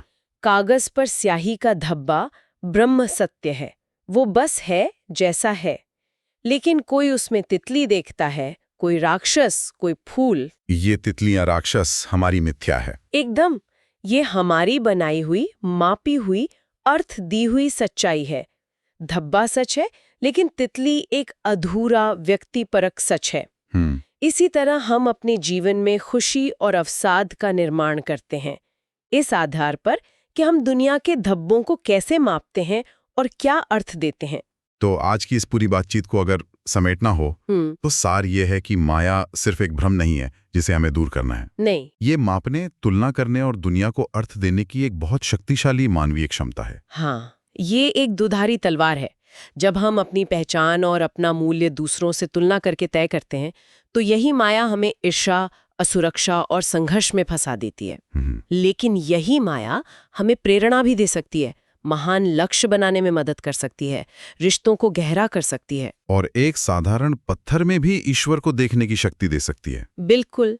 ये हमें ये महसूस कराकर शांति भी दे सकती है कि हम सब एक दूसरे से कितने अलग हैं और सबकी अपनी एक यूनिक जगह है। भगवत गीता में भी कृष्ण कहते हैं कि ज्ञानी व्यक्ति एक विद्वान ब्राह्मण, एक चंडाल, एक गाय, एक हाथी और एक कुत्ते को समान दृष्टि से देखता है। हाँ, शायद इसका मतलब यही है कि वो इन सब के बाहरी मापों, जाति, प्रजाति, रूप के पार जाकर उस एक ही दिव्यता को देखता है जिसे मापा नहीं जा सकता। बिल्कुल। तो आखिर में श्रोताओं के लिए सोचने वाली बात ये है, हमारी दुनिया, हमारे रिश्ते, हमारी सफलता, क्या ये सब असलियत है या बस हमारे अपने बनाए हुए पैमाने हैं? एक जरूरी सवाल। अगर हम कल से मापना, तुलना करना और लेबल लगाना बंद कर दें, तो हमारी पहचान का क्या बचेगा? ये माया है, एक जरूरी भ्रम जिसके बिना शायद समाज काम नहीं कर सकता। यह हमें प्रेरित कर सकता है, ईर्ष्या से भर सकता है, या ये बताकर शांति दे सकता है कि हर कोई एक दूसरे से कितना अलग है। चुनाव हमारा है। अपनी गाड़ी पर एक छोटी सी खरोच लग जाए और हमें भयंकर गुस्सा आ जाए, और हम ये समझने की कोशिश करेंगे कि ये छोटी सी बात महाभारत के युद्ध और गजेंद्र मोक्ष की कहानी से कैसे जुड़ी है। बिल्कुल। और हम ये भी देखेंगे कि कैसी चीजों से, रिश्तों से हमारी पहचान इतनी गहराई से जुड़ जाती है, और ये जो जुड़ाव है, ये लगाव, ये हमारे मन में एक मनोवैज्ञानिक चोट कैसे पैदा करता है, जिसे पटनायक ने उल्लंघन या वायोलेशन कहा है। तो हमारा मिशन है इस मानवीय प्रवृत्ति की जड़ तक पहुंचना, कि हम अपनी चीजों को मैं और मेरा क्यों समझने लगते हैं, और भगवत गीता इस गुत्थी को कैसे सुलझाती है। चलिए शुरू करते हैं। किताब में एक लाइन है जो इस पूरी चर्चा की, अब कह सकते हैं, नींव रखती है। अगर मैं वो हूं जो मेरे पास है, तो मैं अपनी चीजों से चिपका रहता हूं ताकि दुनिया में मेरा वजूद बना रहे। हाँ, और जैसे ही कोई उस चीज को छीनने की कोशिश करता है, हमें लगता है कि हमला हम पर हुआ है। यहीं से वो शारीरिक हिंसा और मनोवैज्ञानिक हिंसा का फर्क समझना बहुत जरूरी हो जाता है। हाँ, ये हिंसा और उल्लंघन वाला जो हिस्सा है ना, ये मुझे बहुत ही दिलचस्प लगा। एक है वायलेंस और दूसरा है वायलेशन। आमतौर में हम दोनों को एक ही समझ लेते हैं, पर किताब कहती है कि इनमें जमीन आसमान का फर्क है। बिल्कुल, और यहीं पर एक बहुत बड़ा फर्क है। प्रकृति में हिंसा तो है, पर अपमान नहीं है। जैसे शेर जब शिकार करता है तो वो हिरण की बेइज्जती नहीं कर रहा होता, वो सिर्फ अपनी भूख मिटा रहा है। उल्लंघन यानी वायलेशन ये पूरी तरह से एक इंसानी आविष्कार है। ये तब होता है जब हम चीजों में मैं और मेरा जोड़ देते हैं। अरे हाँ, ये गाड़ी पर खरोच वाला उदाहरण तो मेरे साथ बिल्कुल हो चुका है। पूरा दिन खराब हो गया था और अब मुझे समझ आ रहा है कि गुस्सा गाड़ी के लिए नहीं था, बल्कि मेरे अहम पर जो चोट लगी थी उसके लिए था। सही पकड़ा। उल्लंघन शब्द यहाँ बिल्कुल फिट बैठता है। वो खरोंच गाड़ी पर नहीं, मेरी पहचान पर लगी थी। एग्जैक्टली। और उल्लंघन का दर्द कभी कभी शारीरिक चोट से भी ज्यादा गहरा होता है, क्योंकि ये सीधा हमारे वजूद पर, हमारी सेल्फ वर्थ पर हमला करता है। ये हमें महसूस कराता है कि हम कुछ भी नहीं है। और ये सिर्फ भौतिक चीजों की बात नहीं है ना। मैंने पढ़ा कि ये प्रवृत्ति इतनी गहरी है कि इसने उन लोगों को भी नहीं छोड़ा जिन्होंने खुद सब कुछ त्यागने का उपदेश दिया। बुद्ध की कहानी तो इस मामले में आंखें खोलने वाली है। हाँ, ये एक बहुत बड़ी विडंबना है। बुद्ध ने सारी जिंदगी अनिक्का यानी हर चीज नश्वर है और अनत्ता यानी आत्मा जैसी कोई स्थायी चीज नहीं है का उपदेश दिया। उन्होंने सिखाया कि किसी भी चीज से अपनी पहचान मत जोड़ो। लेकिन उनकी मृत्यु के बाद क्या हुआ? उनके ही शिष्यों ने उनके शरीर के अवशेषों, दांत, बाल, नाखून को इकट्ठा किया और उन पर बड़े बड़े स्तूप बनाकर उनकी पूजा करने लगे। मतलब उपदेश के ठीक उल्टा। किताब में एक बहुत खूबसूरत बात कही गई है। बुद्ध खुद को एक नाव बनाना चाहते थे जो लोगों को दुख की नदी पार कराए। हाँ। पर लोगों ने उन्हें एक पालकी बना लिया जिसे वो हमेशा अपने कंधों पे ढोना चाहते थे। वो उन्हें आजाद करना चाहते थे, पर लोग खुद को उनसे बांधना चाहते थे। यही चलन हिंदू मठ परंपराओं में भी दिखता है। कई बार महान गुरुओं के शव को दफनाकर उस पर समाधि बना दी जाती है ताकि उनकी हमेशा पूजा हो। सोचिए, एक सन्यासी जो दुनिया की हर चीज छोड़कर गया, लोग उसके अवशेषों से ही चिपक गए। ये इंसान की मन की उस गहरी असुरक्षा को दिखाता है जिसे हमेशा किसी न किसी सहारे की जरूरत पड़ती है। तो जब हम इस तरह अपनी पहचान को चीजों से जोड़ लेते हैं तो जाहिर है कि हमारे मन पर इसका गहरा असर पड़ता होगा। पटनायक उन 6 मानसिक बाधाओं का जिक्र करते हैं। अरिषद वर्ग, वो पूरा चक्र असल में शुरू कहां से होता? ये सब शुरू होता है, आप कह सकते हैं, एक असुरक्षा की भावना से। उस खालीपन को भरने के लिए पैदा होती है इच्छा यानी काम, और फिर चीजों को हासिल करना ही जिंदगी का मकसद बन जाता है। यहाँ से वो 6 बाधाओं का चक्र शुरू होता है। अच्छा। जब वो चीज नहीं मिलती तो आता है क्रोध। जब मिल जाती है तो लोभ यानी लालच बढ़ता है और ज्यादा पाने की चाहत होती है। फिर उस चीज से गहरा मोह हो जाता है। उसे पाकर एक नशा, एक अहंकार चढ़ता है जिसे मद कहते हैं। और आखिर में दूसरों से मात्सर्य यानी ईर्ष्या होती है कि उनके पास हमसे ज्यादा क्यों है। ये 6 दुश्मन मन को कभी शांत नहीं होने देते। किताब में एक चार्ट है जो इच्छा यानी काम और क्रोध के रिश्ते को बड़ी आसानी से समझाता है। अगर इच्छा पूरी हो गई तो ये एक कभी ना खत्म होने वाला लूप बन जाता है, और चाहिए और चाहिए। और अगर इच्छा पूरी नहीं हुई तो वो सीधा गुस्से में बदल जाती है। दोनों ही सूरतों में हम फंस जाते हैं। उसका सार है कि इच्छा और क्रोध ज्ञान को वैसे ही ढक देते हैं जैसे धुआं आग को, धूल शीशे को और गर्भ एक बच्चे को। हाँ, ये हमारी सही गलत देखने की समझ को ही धुंधला कर देते हैं। एकदम। अच्छा, तो एक तरफ तो चीजों से चिपकना यानी मोह है, लेकिन किताब में डर की वजह से चीजों से दूर भागने का भी जिक्र है जिसे द्वेष कहा गया है। ये भी एक समस्या है। हाँ, ये उसी सिक्के का दूसरा पहलू है। कुछ लोग चीजों से चिपकते हैं तो कुछ लोग उनसे डरकर भागते हैं। जैसे दिल टूटने के डर से कभी प्यार में ही न पड़ना, या फेल होने के डर से कभी कोशिश ही न करना। ये भी तो हकीकत को स्वीकार न करने का एक तरीका ही हुआ। पटनायक कहते हैं कि गृहस्थ मेरा का दायरा बढ़ाते रहना चाहता है और सन्यासी मेरा को ही मिटा देना चाहता है। दोनों ही असल में एक चरम पर हैं और पूरी सच्चाई का सामना नहीं कर रहे। अच्छा, तो अगर चीजों से चिपकना भी एक जाल है और उनसे डर कर भागना मतलब द्वेष, वो भी एक तरह का बंधन ही है, तो इंसान करे तो क्या करे? क्या इसका मतलब है कि हमें कुछ चाहना ही नहीं चाहिए? गीता इस दुविधा से निकलने का कोई रास्ता बताती है? गीता कहती है कि ज्ञान इस बात को समझने में है कि जो स्वाभाविक रूप से हो रहा है उसे स्वीकार किया जाए। किताब में आम के पेड़ का एक बहुत ही शानदार उदाहरण है। आम का पेड़ अपने गुण या अपनी प्रकृति के कारण आम देता है। ये उसकी कोई महत्वाकांक्षा नहीं है, बल्कि उसकी क्षमता की एक स्वाभाविक अभिव्यक्ति है। और जिस पल हम उस आम के पेड़ से सेब की उम्मीद करने लगते हैं, वहीं से तनाव और दुख शुरू हो जाता है। बिल्कुल। मतलब हमें किसी की क्षमता, उसके गुण को पहचानना चाहिए, ना कि उसे अपनी मर्जी से बदलने की कोशिश करनी चाहिए। इसी से जुड़ा एक और विचार किताब में है कि हिंदू धर्म धर्मांतरण की बात नहीं करता, बल्कि क्षमता की अनुभूति की बात करता है। एकदम सही। गीता भी यही कहती है। अध्याय 3 के श्लोक 33-34 का निचोड़ यही है, सभी प्राणी अपनी प्रकृति के हिसाब से ही चलते हैं। तो फिर सिर्फ इंद्रियों को दबाने से क्या होगा? अपनी इंद्रियों को तुम्हें मोहित ना करने दो। हाँ, इसका मतलब है कि अपनी प्रकृति को समझो और उसे सही दिशा दो। उसे जबरदस्ती दबाने या बदलने की कोशिश मत करो। आपने मद शब्द का जिक्र किया था, यानी अहंकार का नशा। जब मैंने श्रुत में इसकी उत्पत्ति के बारे में पढ़ा तो मैं हैरान रह गया। इसका संबंध एक हाथी से है। ये क्या कहानी है? हाँ, ये बहुत दिलचस्प है। मद शब्द असल में एक उत्तेजित नर हाथी के कनपट्टियों से बहने वाले एक तरल पदार्थ से आया है। इस अवस्था को मस्त कहते हैं। इस हालत में हाथी नशे में बेहद आक्रामक होता है और उसे सही गलत कुछ समझ नहीं आता। वो अपने रास्ते में आने वाली हर चीज को तहस नहस कर सकता है। और इसी मद से मदिरा यानी शराब और मदन यानी कामदेव जैसे शब्द बने हैं। मतलब ये एक ऐसे जुनून को दिखाता है जो हमारी बुद्धि पर पर्दा डाल दे। लेकिन यहाँ एक विरोधाभास भी है। कृष्ण को मदन मोहन भी कहते हैं, यानी वो जो कामदेव को भी मोहित कर लें। यहाँ इरादे का फर्क समझना होगा। विष्णु या कृष्ण जो भी करते हैं वो दूसरों को मूल्य देने के लिए करते हैं, खुद के लिए मूल्य हासिल करने के लिए नहीं। उनके काम के पीछे लगाव या नफरत नहीं होती। वो दुनिया में रहकर भी दुनिया से अछूते रहते हैं। इसीलिए वो मदन के जुनून को भी जीत लेते हैं। उनका मद विनाशकारी नहीं, रचनात्मक है। इस हिंसा और उल्लंघन के फर्क को किसी कहानी से समझ सकते हैं? जब मैं पढ़ रहा था तो मेरे दिमाग में सबसे पहले रामायण का उदाहरण आया। रावण का जो सीता के प्रति मोह था, क्या उसे मद का एक सटीक उदाहरण माना जा सकता है? के तौर पर देखता है। उसका असली मकसद सिर्फ सीता को पाना नहीं है, बल्कि सीता को अपने पास रखकर राम का उल्लंघन करना है, उन्हें अपमानित करना है, उनकी पहचान को चोट पहुंचाना है।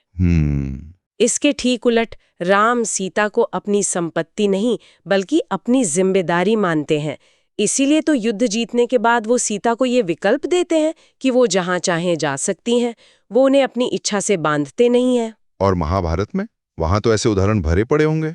हाँ, महाभारत में ये और भी साफ दिखता है। जब कृष्ण कंस का वध करते हैं तो वो एक रक्षात्मक कार्य है, वो हिंसा लेकिन उल्लंघन नहीं। अच्छा। कृष्ण का मकसद कंस को नीचा दिखाना या उस पर हावी होना नहीं था, लेकिन कंस के ससुर जरासंध को ये अपना उल्लंघन लगा। क्यों? क्योंकि कंस उसकी सामाजिक पहचान और उसकी ताकत का हिस्सा था। और इसीलिए जरासंध का बदला लेने के लिए बार बार मथुरा पर हमला करना और उसे जलाना अधर्म और उल्लंघन था। बिल्कुल। इसी तरह दुर्योधन का द्रौपदी का चीरहरण करना और पांडवों की जमीन न लौटाना, ये सब पांडवों का उल्लंघन करने की इच्छा से ही किया गया था, ताकि उसका अहम संतुष्ट हो सके। तो ये सारी लड़ाई अपनी पहचान को दूसरों को नीचा दिखाकर साबित करने की कोशिश थी। सही। भागवत पुराण की गजेंद्र और मगरमच्छ की कहानी इस पूरे विचार को एक रूपक की तरह बहुत खूबसूरती से समेटती है। वो एक अद्भुत कहानी है। गजेंद्र हाथियों का राजा, जो मस्त यानी अहंकार और जुनून की अवस्था में है, अपनी पत्नियों के साथ खेलने के लिए तालाब में उतरता है। तभी एक मगरमच्छ उसका पैर पकड़ लेता है। अब गजेंद्र खुद को एक पीड़ित, एक विक्टिम, और मगरमच्छ को एक खलनायक, एक विलेन के तौर पर देखता है। वो अपनी पूरी ताकत से लड़ता है, पर मगरमच्छ उसे धीरे धीरे पानी में खींचता जाता है। लेकिन किताब कहती है कि अगर कोई बाहरी दर्शक इस घटना को देखे जो किसी से जुड़ा हुआ नहीं है, तो वो समझेगा कि मगरमच्छ कोई खलनायक नहीं है। हाँ, वो तो बस अपनी प्रकृति के हिसाब से काम कर रहा है। वो गजेंद्र को या तो भोजन समझ रहा है या अपने इलाके के लिए खतरा। बिल्कुल, ये प्रकृति की हिंसा है, उल्लंघन नहीं। तो गजेंद्र की असली पीड़ा कहाँ से आ रही है? गजेंद्र की असली पीड़ा मगरमच्छ के पकड़ने से नहीं, बल्कि उसके मद से आ रही है। वो खुद को हाथियों का शक्तिशाली राजा समझता है, न कि एक ऐसा जानवर जो किसी शिकारी का शिकार भी बन सकता है। मतलब असल में हमला उसके पैर पर नहीं, उसकी पहचान पर हो रहा है। एकदम। कहानी का हल और ज्यादा लड़ने में नहीं है, बल्कि ये समझने में है कि माया, मोह और मद काम कर रहे हैं। जब गजेंद्र लड़ना छोड़कर विष्णु से प्रार्थना करता है, तब उसे मुक्ति मिलती है। उसे ये मानना पड़ता है कि कुछ ताकतें उसके नियंत्रण से बाहर हैं। तो अंत में गीता के दूसरे अध्याय के श्लोक 62 और 63 में इस पूरे विनाश के चक्र को कुछ ही शब्दों में समेट दिया गया है। ये सब संपत्ति के बारे में लगातार सोचने से शुरू होता है। हाँ, वो क्रम बहुत साफ है। पहले संपत्ति के बारे में सोचना, उससे होता है लगाव, सोचने से उससे लगाव होना, लगाव से लालसा पैदा होना, और लालसा पूरी न होने पर निराशा, निराशा से क्रोध का जन्म होना, क्रोध से भ्रम पैदा होना, यानी सही गलत की समझ खो देना, और फिर भ्रम से स्मृति का नाश होना, स्मृति के नाश से बुद्धि का नाश होना, और आखिर में उस व्यक्ति का ही विनाश हो जाना। तो सार यही है कि प्रकृति में सिर्फ हिंसा है, उल्लंघन नहीं। उल्लंघन तब होता है जब हम चीजों को मतलब देते हैं और उनसे अपनी पहचान बना लेते हैं। जब तक हम अपनी असली पहचान यानी आत्मा से नहीं जुड़ते, तब तक हम बाहर की चीजों से, संपत्ति से, रिश्तों से जुड़े रहते हैं। ज्ञान इस बात में है कि जो चीजें आ रही हैं उनका आनंद लिया जाए और जो जा रही हैं उन्हें शांति से जाने दिया जाए। ठीक वैसे ही जैसे हम समुद्र के किनारे बैठकर लहरों को आते और जाते हुए देखते हैं, बिना उन्हें पकड़ने या रोकने की कोशिश किए। आज की चर्चा इस खूबसूरत विचार पर समाप्त होती है कि ज्ञान उन चीजों का आनंद लेने में है जो आती हैं और उन्हें जाने देने में है जो चली जाती हैं। और ये सुनने वालों के लिए एक सवाल छोड़ जाता है, एक ऐसी दुनिया में जो हमें लगातार अपनी पहचान, अपनी संपत्ति, अपनी उपलब्धियों और अपने रिश्तों से बनाने के लिए उकसाती है, जाने देने का असल में क्या मतलब है? अपनी रोजमर्रा की जिंदगी में कोई एक स्वस्थ जिम्मेदारी और एक अस्वस्थ लगाव के बीच फर्क कैसे कर सकता है?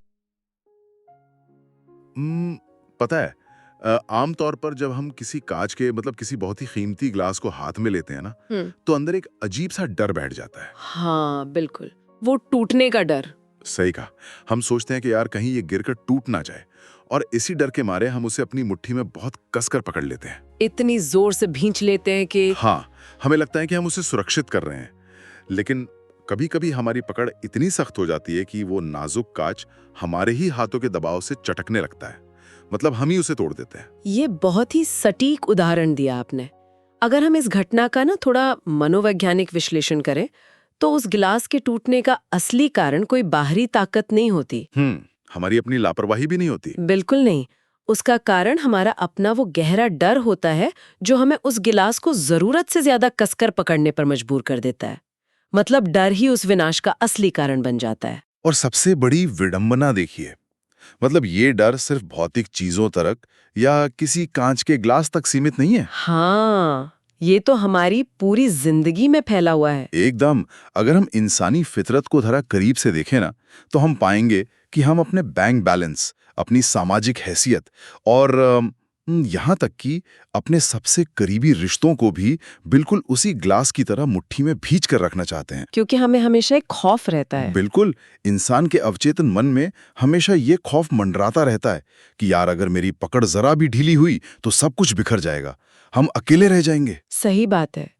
इंसान अक्सर इसी भ्रम में जीता है कि चीजों पर नियंत्रण रखना या हर परिस्थिति की जमाखोरी करना, जिसे हम आम भाषा में होर्डिंग कहते हैं, वो हमें सुरक्षित कर रहा है।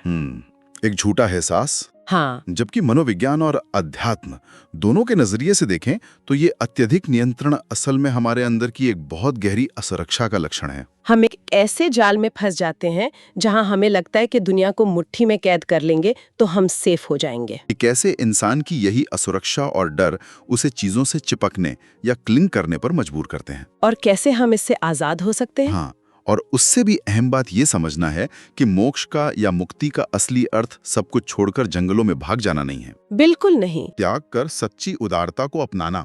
और इस पूरी प्रक्रिया को समझाने के लिए स्रोत सामग्री में एक बहुत ही अद्भुत कल्पना का सहारा लिया गया है। एक ऐसा बरगद का पेड़ जो उल्टा उगता है। ओहो, ये गीता के 15वें अध्याय का एक बहुत ही शक्तिशाली दृश्य है। इंसान चीजों को क्यों जमा करता है, ये समझने के लिए पहले ये समझना होगा कि इंसान अपना वजूद कहाँ तलाशता है। हाँ, हमारी पहचान कहाँ से पोषित होती है। एकदम सही। और यहीं पर ये उल्टे बरगद के पेड़ का रूपक एक मास्टरपीस बन जाता है। तो जरा इसे समझाइए, ये उल्टा बरगद का पेड़ काम कैसे करता है? क्योंकि अगर हम प्रकृति को देखें तो एक सामान्य पेड़ तो जमीन में अपनी जड़ें जमाता है और आसमान की तरफ बढ़ता है। यही तो इस रूपक का सबसे बड़ा रहस्य है। इस उल्टे बरगद के पेड़ की जो मुख्य जड़ें हैं ना, जो इसका मूल आधार है, वे ऊपर आसमान में है। अच्छा, हवा में? हाँ, आसमान की तरफ। और इसका जो तना है, शाखाएं हैं, पत्ते हैं, और जो अतिरिक्त जड़ें हैं वो नीचे धरती की ओर बढ़ रही हैं। ये पेड़ कोई और नहीं बल्कि हम इंसान ही हैं। ओ, मतलब हम वो पेड़ हैं? बिल्कुल, हमारी जो मुख्य जड़ें आसमान की ओर हैं, वे हमारी आंतरिक वास्तविकता से पोषण लेती हैं। इसी आंतरिक सत्य को गीता में आत्मा कहा गया है। जो अमर है। हाँ, ये वो हिस्सा है जो अनंत है। इसे ना तो किसी चीज की भूख है, ना ही इसे कोई सामाजिक डर सताता है। ये अपने आप में पूरी तरह से पूर्ण है। मैं सोच रहा था, अगर इसे आज के डिजिटल युग के नजरिए से समझें, तो क्या ये कुछ वैसा ही है जैसे हम अपना डेटा क्लाउड पर सेव करते हैं? अरे वाह, ये बहुत ही शानदार तुलना है ना? मतलब मान लीजिए मेरे पास एक बहुत महंगा फोन है। अब अगर मेरा फोन गिरकर टूट भी जाए, यानी मेरा कोई बाहरी नुकसान हो जाए या मेरा अहम आहत हो जाए, तो भी मुझे घबराहट या पैनिक नहीं होगा। क्योंकि आपको पता है कि डेटा सुरक्षित है। बिल्कुल, मुझे पता है कि मेरा असली डेटा, मेरी असली पहचान उस अदृश्य क्लाउड में पूरी तरह सुरक्षित है। एकदम परफेक्ट एनालॉजी है ये। आपकी आत्मा वो क्लाउड है जहां आपका वास्तविक अस्तित्व हमेशा सुरक्षित रहता है। लेकिन समस्या तब शुरू होती है जब हम नीचे की तरफ जाने वाली जड़ों को देखते हैं, जो धरती की तरफ जा रही हैं। हाँ, धरती की ओर जो जड़ें जा रही हैं, वे हमारी बाहरी भौतिक वास्तविकता से पोषण लेती हैं।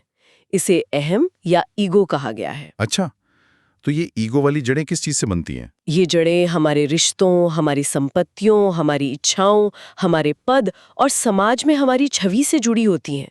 और पता है, समय के साथ ये बाहरी जड़ें धरती में इतनी घनी और मोटी हो जाती हैं कि इंसान के लिए ये पहचानना ही मुश्किल हो जाता है कि उसका असली तना कौन सा है।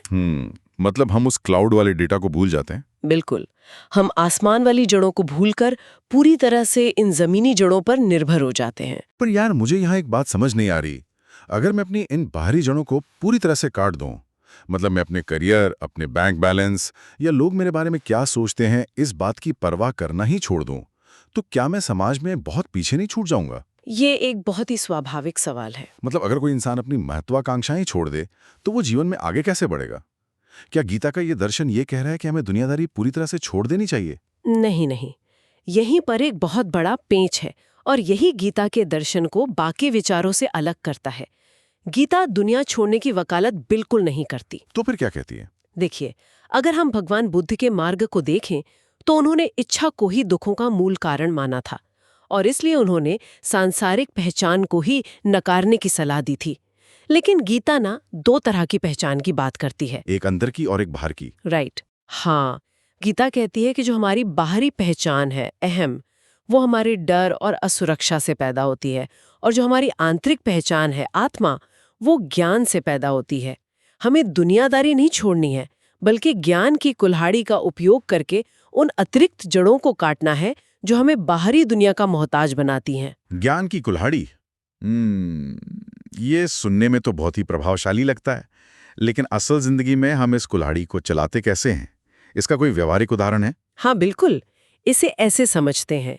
मान लीजिए आपने सोशल मीडिया पर कोई तस्वीर पोस्ट की या ऑफिस में कोई बहुत अच्छा काम किया, और किसी ने उसकी तारीफ नहीं की। बिल्कुल, तारीफ नहीं मिली तो तुरंत आपके अंदर एक बेचैनी होती है, गुस्सा आता है। ये दर्द इसलिए हो रहा है क्योंकि आपकी एक जमीनी जड़ को, मतलब लोगों की स्वीकृति को, पोषण नहीं मिला। अच्छा, तो वहां कुल्हाड़ी कैसे चलेगी? ज्ञान की कुल्हाड़ी चलाने का नकल ये नहीं है कि आप नौकरी छोड़ दें या अपना फोन ही फेंक दें।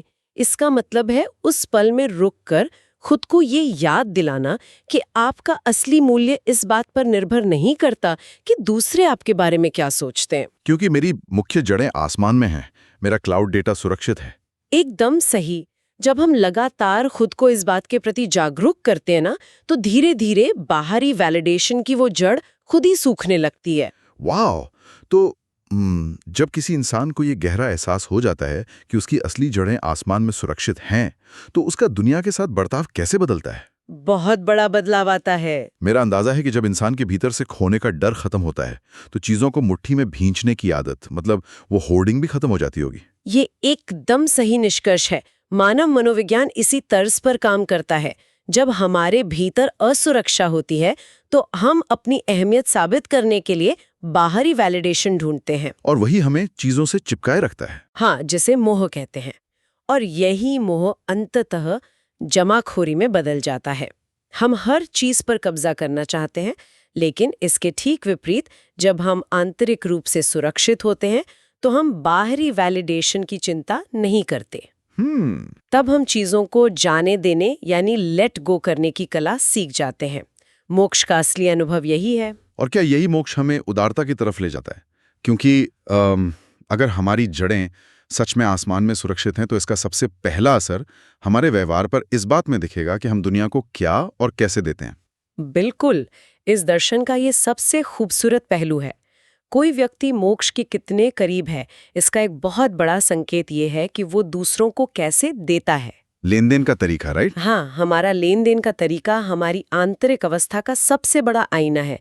मोक्ष डर से मुक्ति है, और जो इंसान डर से मुक्त है वही असल में उदार हो सकता है। तो चलिए इस देने के मनोविज्ञान को थोड़ा और गहराई से समझते हैं। स्रोत में 3 तरह के देने की बात की गई है: दक्षिणा, भिक्षा और दान। ये तीनों शब्द हम अक्सर सुनते हैं, पर इनके पीछे का मनोविज्ञान एक दूसरे से बिल्कुल अलग है।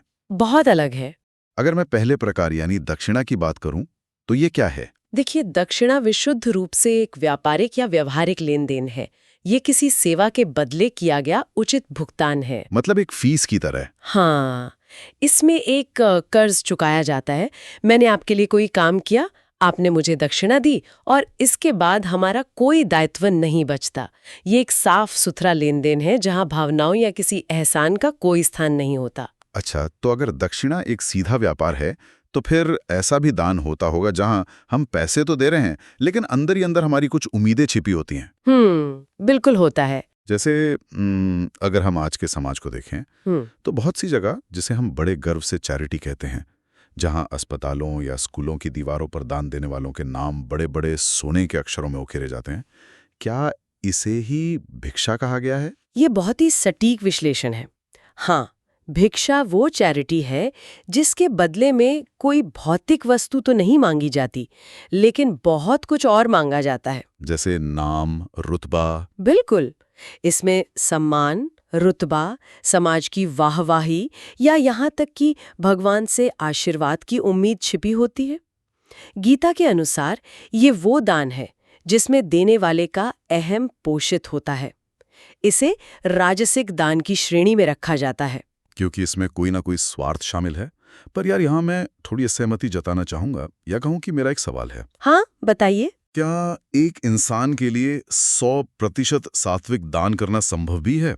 मतलब गीता जिसे बिना शर्त का दान कहती है, अगर कोई व्यक्ति बिना अपना नाम बताए पूरी तरह गुमनाम होकर किसी की मदद करता है, तब भी रात को सोते समय उसे अंदर से एक खुशी तो मिलती है ना? हाँ, एक संतुष्टि का एहसास होता है। उसे लगता है कि आज मैंने एक अच्छा काम किया। तो क्या वो आंतरिक सुख की चाहत भी अवचेतन मन में एक तरह का स्वार्थ या भिक्षा नहीं हो गई? ये एक बहुत ही दार्शनिक और गहरा सवाल पूछा है आपने। अगर हम इसे बड़े पैमाने पर देखें ना, तो सात्विक दान का मूल सिद्धांत सिर्फ अच्छा महसूस करने से बहुत आगे का है। ये पहचान के बारे में है, आइडेंटिटी के बारे में है। वो कैसे? जो लोग राजसिक दान करते हैं वे अपनी संपत्ति या अपने द्वारा किए गए उपकार को अपना परिचय बना लेते हैं। वे उम्मीद करते हैं कि सामने वाला जीवन भर उनका आभारी रहे, लेकिन असली सात्विक दान कोई दायित्व या ऑब्लिगेशन पैदा नहीं करता।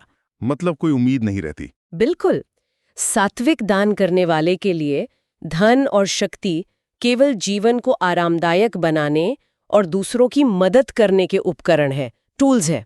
वे उपकरण उनकी पहचान नहीं है। उनका अहम इस बात पर निर्भर नहीं करता कि उन्होंने कितना दान दिया है। अच्छा, दान और भिक्षा के इस फर्क को अगर हम इंसानी रिश्तों में देखें तो ये कैसे काम करता है?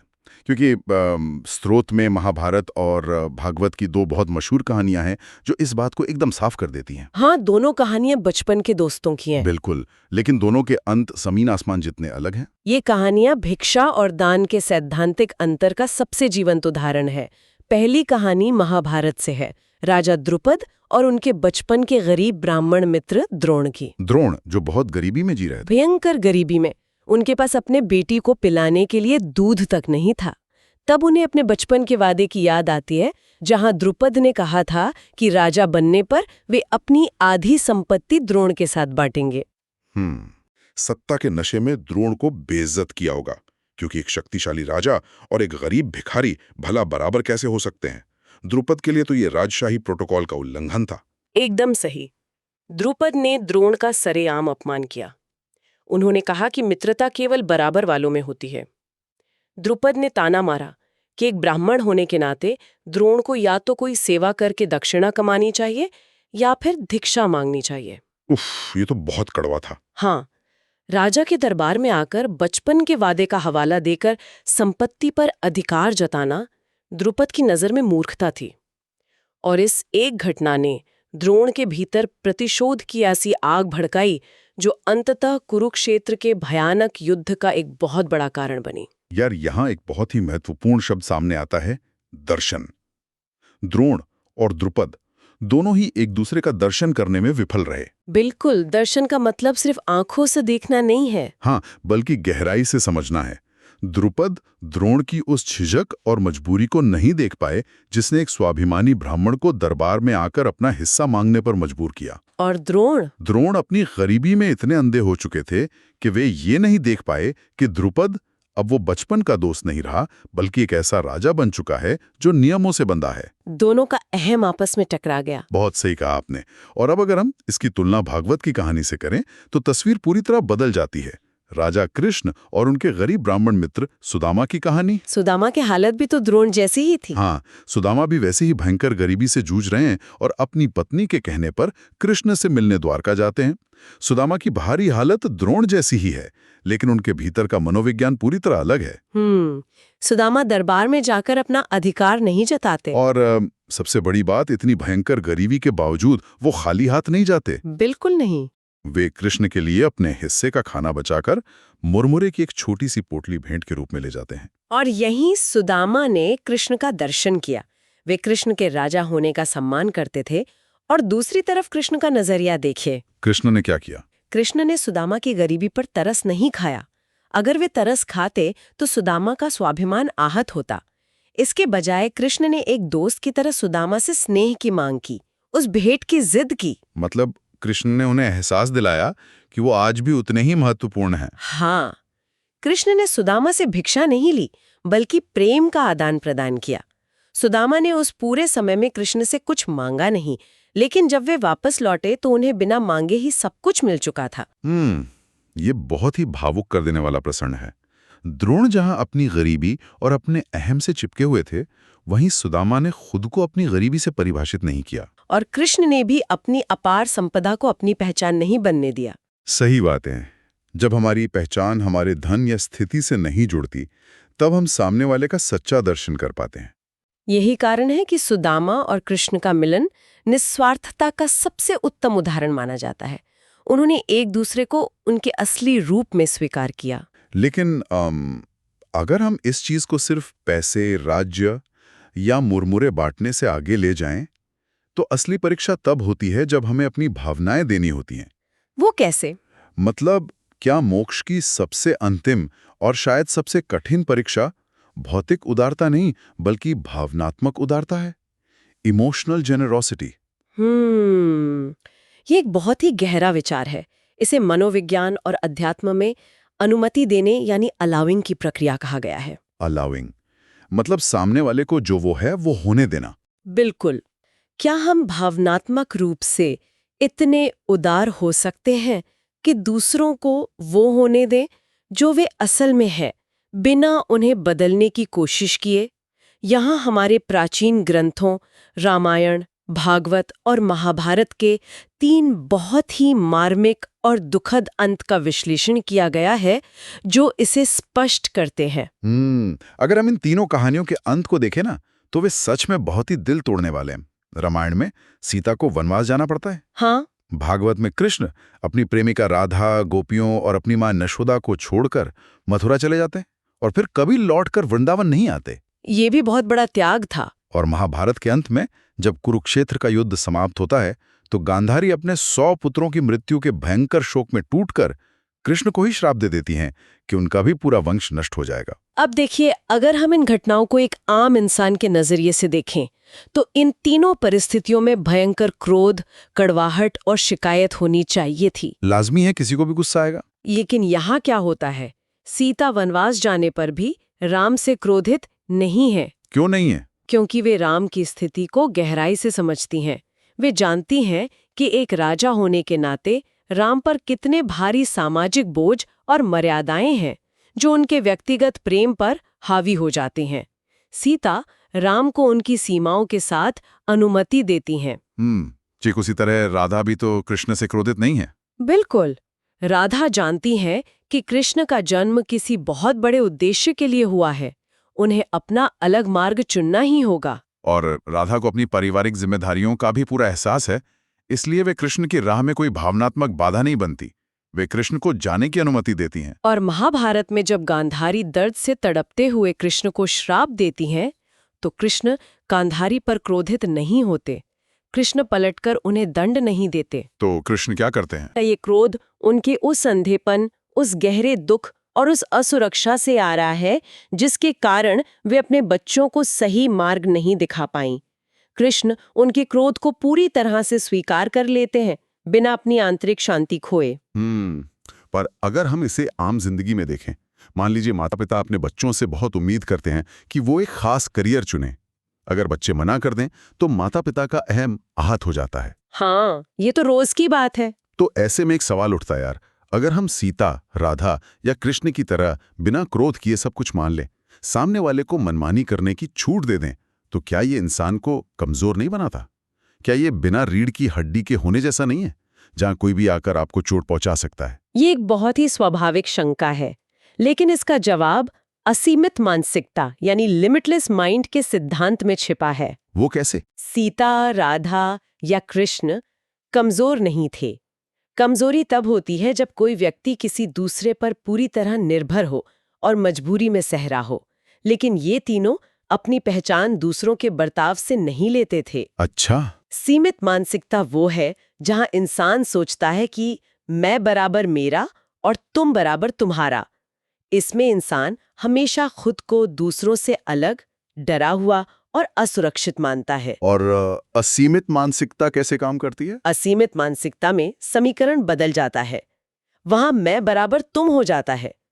एक व्यक्ति सामने वाले के दर्द, उसकी सीमाओं, उसके डर और उसकी असुरक्षाओं को इतने गहरे स्तर पर समझ लेता है कि उस पर क्रोधित होना असंभव हो जाता है। सीता अपनी पहचान राम के फैसले से नहीं लेती, राधा अपनी पहचान कृष्ण की निकटता से नहीं लेती, और कृष्ण अपनी पहचान गांधारी के क्रोध या श्राप से नहीं लेते। वे सभी उस उल्टे बरगद के पेड़ के समान हैं। हाँ, जिनकी जड़ें ऊपर आसमान में इतनी सुरक्षित हैं कि धरती की आंधियों से उनके तने को कोई फर्क नहीं पड़ता। बिल्कुल, वे भीतर से इतने पोषित और पूर्ण हैं कि उन्हें धरती की घटनाओं से या लोगों की प्रतिक्रियाओं से अपना वजूद साबित करने की कोई जरूरत महसूस नहीं होती। दूसरों की सीमाओं को समझना, उनकी असुरक्षाओं को स्वीकार करना और फिर भी उनसे प्रेम करना, यही सबसे बड़ी भावनात्मक उदारता है। सही बात है। और जब इंसान इस स्तर की उदारता प्राप्त कर लेता है ना, तो वही सच्चा मोक्ष है। यार, ये चर्चा सच में नजरिए को पूरी तरह बदलने वाली है। हमने शुरुआत एक ऐसे इंसान की तस्वीर से की थी जो डर के मारे चीजों को मुट्ठी में भींच कर रखता है। हाँ, वो कांच के ग्लास वाला उदाहरण। बिल्कुल।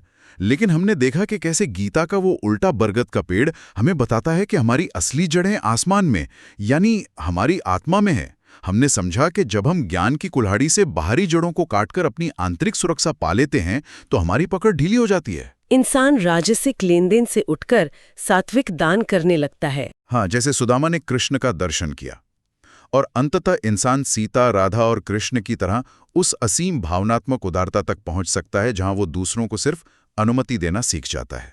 और पता है, ये ज्ञान सिर्फ हजारों साल पुरानी किताबों में बंद करके रखने के लिए नहीं है। ये आज के आधुनिक जीवन में और भी ज्यादा प्रासंगिक है। कैसे? आज हम डर और असुरक्षा के कारण जो लगातार होर्डिंग कर रहे हैं, चाहे वो पैसों की हो, रिश्तों पर नियंत्रण की हो या सोशल मीडिया पर अटेंशन की, ये दर्शन हमें उस अंधी दौड़ से बाहर निकलने का एक सीधा रास्ता दिखाता है। एक स्वतंत्र और भयमुक्त जीवन जीने का रास्ता। बिल्कुल। बहुत ही गहरी बात कही आपने। खैर, इस चर्चा को खत्म करने से पहले हम एक विचार पर गौर कर सकते हैं। एक ऐसा सवाल जिस पर हम सबको सोचना चाहिए। हाँ, बताइए। अगर सच्ची मुक्ति या मोक्ष का मतलब हमारे कर्मों के बदले किसी विशेष प्रतिक्रिया की उम्मीद को पूरी तरह छोड़ देना है, तो जरा सोचिए, हमारे जीवन के जो सबसे तनावपूर्ण रिश्ते हैं, अगर हम उनमें सामने वाले इंसान से ये उम्मीद करना छोड़ दें कि वो हमारी असुरक्षाओं को शांत करेगा, अगर हम बस उसे अनुमति दे दें कि वो जो है जैसा है वैसा ही रहे, उसे बदलने की जिद छोड़ दें, तो वह रिश्ते कैसे बदल जाएंगे? ये तो सोचने वाली बात है। क्या वो कांच का ग्लास जिसे हम टूटने के डर से कसकर भींच रहे थे, हमारी पकड़ ढीली होने पर खुद ब खुद सुरक्षित नहीं हो जाएगा? बिल्कुल हो जाएगा। आप और मैं, हम एक दूसरे के लिए मायने रखते हैं। ये बहुत खूबसूरती से कहा आपने, क्योंकि अक्सर गीता को मतलब वैराग्य या दुनिया छोड़ने का ग्रंथ मान लिया जाता है। हाँ बिल्कुल। जबकि जैसा कि यह अध्याय बताता है, गीता का असली संदेश दुनिया से भागना नहीं, बल्कि दुनिया से सही मायने में जुड़ना है। बिल्कुल। और इसी जुड़ाव को समझने के लिए जो सबसे दिलचस्प बात मुझे इस किताब में लगी, वो ये है कि गीता का अंत एक बार नहीं बल्कि 2 बार होता है। हाँ। और दोनों के मायने बिल्कुल अलग हैं। ये थोड़ा मतलब चौंकाने वाला है। हाँ, ये वाकई में बहुत दिलचस्प है। एक ही बातचीत, एक ही उपदेश, लेकिन 2 अलग-अलग निष्कर्ष। एक निष्कर्ष तो पूरी तरह से मनोवैज्ञानिक है, जो व्यक्ति की अपनी आंतरिक मुक्ति यानी मोक्ष की बात करता है, और दूसरा निष्कर्ष वो बहुत ही भौतिक है। भौतिक मतलब समाज, समृद्धि और राजकाज से जुड़ा हुआ। और यहीं से स्व और पर यानी खुद के और दूसरों के बीच के रिश्ते की पूरी कहानी खुलती है। ठीक है, तो चलिए इसे खोलते हैं। ये 2 अलग-अलग समापन है क्या? पहला समापन किसका है और वो क्या कहता है? पहला समापन खुद कृष्ण का है। वो अर्जुन से कहते हैं, मैंने तुम्हें सबसे गुप्त ज्ञान दे दिया है, अब इस पर विचार करो और जैसा चाहो वैसा करो। यहां कोई जबरदस्ती नहीं है, सिर्फ एक प्रस्ताव है। अच्छा। कृष्ण अर्जुन को मोह और भ्रम से पूरी तरह मुक्ति यानी मोक्ष का वादा करते हैं, लेकिन एक शर्त पर। और वो शर्त क्या है? शर्त यह है कि अर्जुन उन पर पूरा भरोसा रखकर बिना किसी फल की उम्मीद किए दूसरों के भले के लिए एक योद्धा के तौर पर अपना कर्तव्य निभाए। अच्छा। तो ये पूरी तरह से एक मनोवैज्ञानिक बदलाव की बात है। एक्शन बाहर होगा, लेकिन असली बदलाव मन के अंदर होगा। बिल्कुल, ये उनका व्यक्तिगत मोक्ष है। तो ये तो एक बहुत ही व्यक्तिगत, एक तरह से आध्यात्मिक वादा हो गया जो कृष्ण और अर्जुन के बीच का है। हाँ।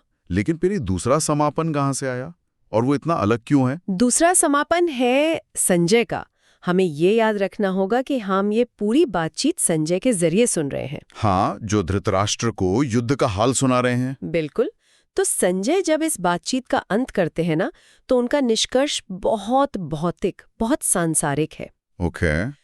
उनके अनुसार जहां कृष्ण यानी मन को साधने वाले और अर्जुन यानी धनुष धारण करने वाले एक साथ हैं, वहां 5 चीजें निश्चित हैं। 5 चीजें कौन कौन सी? सौभाग्य, जिसे श्री कहा गया, सफलता यानी विजय, प्रभुत्व यानी भू, स्थिरता यानी ध्रुव, और अंत में कानून या नीति यानी नीति। अरे वाह, यहाँ तो कहीं भी व्यक्तिगत मोक्ष या आंतरिक शांति की बात ही नहीं है। नहीं है। ये सब तो राजकाज, समृद्धि और एक स्थिर समाज के संकेत लग रहे हैं। एकदम। संजय इसे एक व्यक्ति की मुक्ति से उठाकर पूरे समाज और राजकाज के स्तर पर ले जा रही हैं। उनके लिए गीता सिर्फ अर्जुन की दुविधा का हल नहीं है, बल्कि एक अच्छे राजा और एक अच्छे राज्य का फॉर्मूला है। बिल्कुल। संजय के लिए ये राजाओं के लिए एक उपदेश है कि उन्हें अपने स्वार्थ के लिए नहीं लड़ना चाहिए। प्रजा की जिम्मेदारी लेनी चाहिए। हाँ, और समाज में शांति और समृद्धि लानी चाहिए।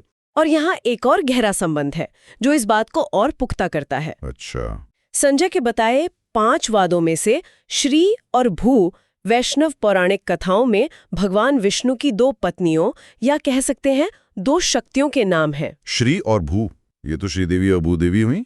इसका क्या महत्व है? इसका बहुत गहरा महत्व है।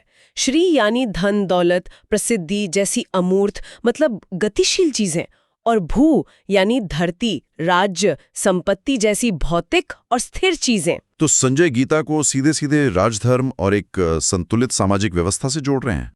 लेकिन यहीं पर मेरे मन में एक विरोधाभास खड़ा होता है। बताइए। एक तरफ आप समाज से जुड़ने, राजधर्म निभाने की बात कर रही हैं, दूसरी तरफ भारतीय दर्शन में मोक्ष या वैराग्य को यानी दुनिया से दूर जाने को सबसे ऊंचा लक्ष्य माना गया है। सही।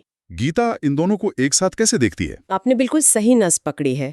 ये भारतीय विचारधारा का सबसे बड़ा संघर्ष रहा है। सामाजिक जुड़ाव, जिसे धर्म कहते हैं, और सामाजिक वैराग्य, जिसे मोक्ष कहते हैं। हाँ। इन दोनों के बीच का तनाव। धर्म हमें समाज से, परिवार से, कर्तव्यों से जोड़ता है, जबकि मोक्ष हमें इन सब से मुक्त होने की बात करता है। जैसे एक गृहस्थ और एक सन्यासी का जीवन, दो बिल्कुल अलग रास्ते। सही कहा। वैदिक काल में एक संतुलन था, धर्म को युवाओं के लिए और मोक्ष को बुढ़ापे के लिए, मतलब वानप्रस्थ और सन्यास आश्रम के लिए उचित माना जाता था। लेकिन फिर चीजें बदली। हाँ, लगभग 2500 साल पहले बौद्ध और जैन धर्मों के प्रभाव से सन्यासी परंपरा बहुत लोकप्रिय हो गई। दुनिया को छोड़कर संघ में शामिल होकर मोक्ष पाना ही सबसे बड़ा आदर्श बन गया। तो फिर गीता इस माहौल में अपना पक्ष कैसे रखती है? क्या वो सन्यास को बढ़ावा देती है? नहीं, यहीं पर गीता का नजरिया क्रांतिकारी हो जाता है। अच्छा। गीता मोक्ष को धर्म से ऊपर नहीं रखती, बल्कि मोक्ष को धर्म का एक परिणाम बनाती है। परिणाम, हाँ। कृष्ण लगातार कर्म योग की बात करते हैं, यानी दुनिया में रहकर अपने कर्तव्य निभाते हुए कर्म करने की। वो कर्म छोड़ने या दुनिया से भागने की बात कभी नहीं करते। इसे थोड़ा और समझाइए। मोक्ष धर्म का परिणाम कैसे हो सकता है? इसे समझने के लिए हमें पुरुषार्थ यानी जीवन के 4 लक्ष्यों की अवधारणा को देखना होगा। धर्म, अर्थ, काम, मोक्ष। हाँ, लेकिन शुरुआत में जीवन के 3 ही लक्ष्य माने जाते थे, जिन्हें त्रिवर्ग कहते थे: धर्म, अर्थ और काम। अच्छा, मोक्ष बाद में जुड़ा? जी, बाद में सन्यासी परंपरा के प्रभाव में इसमें चौथा लक्ष्य जोड़ा गया, मोक्ष यानी अपने लिए मुक्ति। अगर ध्यान से देखें तो इन चारों में से सिर्फ धर्म ही है जो मुख्य रूप से दूसरे के बारे में सोचता है। एग्जैक्टली। बाकी तीनों, अर्थ, काम और मोक्ष, अपने स्व पर, अपने आप पर केंद्रित हैं। एकदम सही। और इसीलिए कृष्ण का पूरा जोर धर्म पर है। वो कहते हैं कि जब आप बिना फल की चिंता किए दूसरों के प्रति अपना कर्तव्य निभाते हैं, तो उस कर्म को करने के आनंद से ही आपको एक ऐसी आंतरिक स्वतंत्रता मिलती है जो मोक्ष से कम नहीं।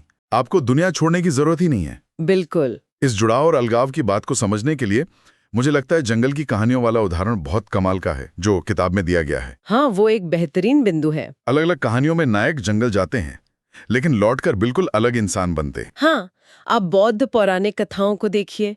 राजकुमार सिद्धार्थ गौतम अपनी पत्नी, बच्चे और राज्य को रात में चुपके से छोड़कर जंगल चले जाते हैं।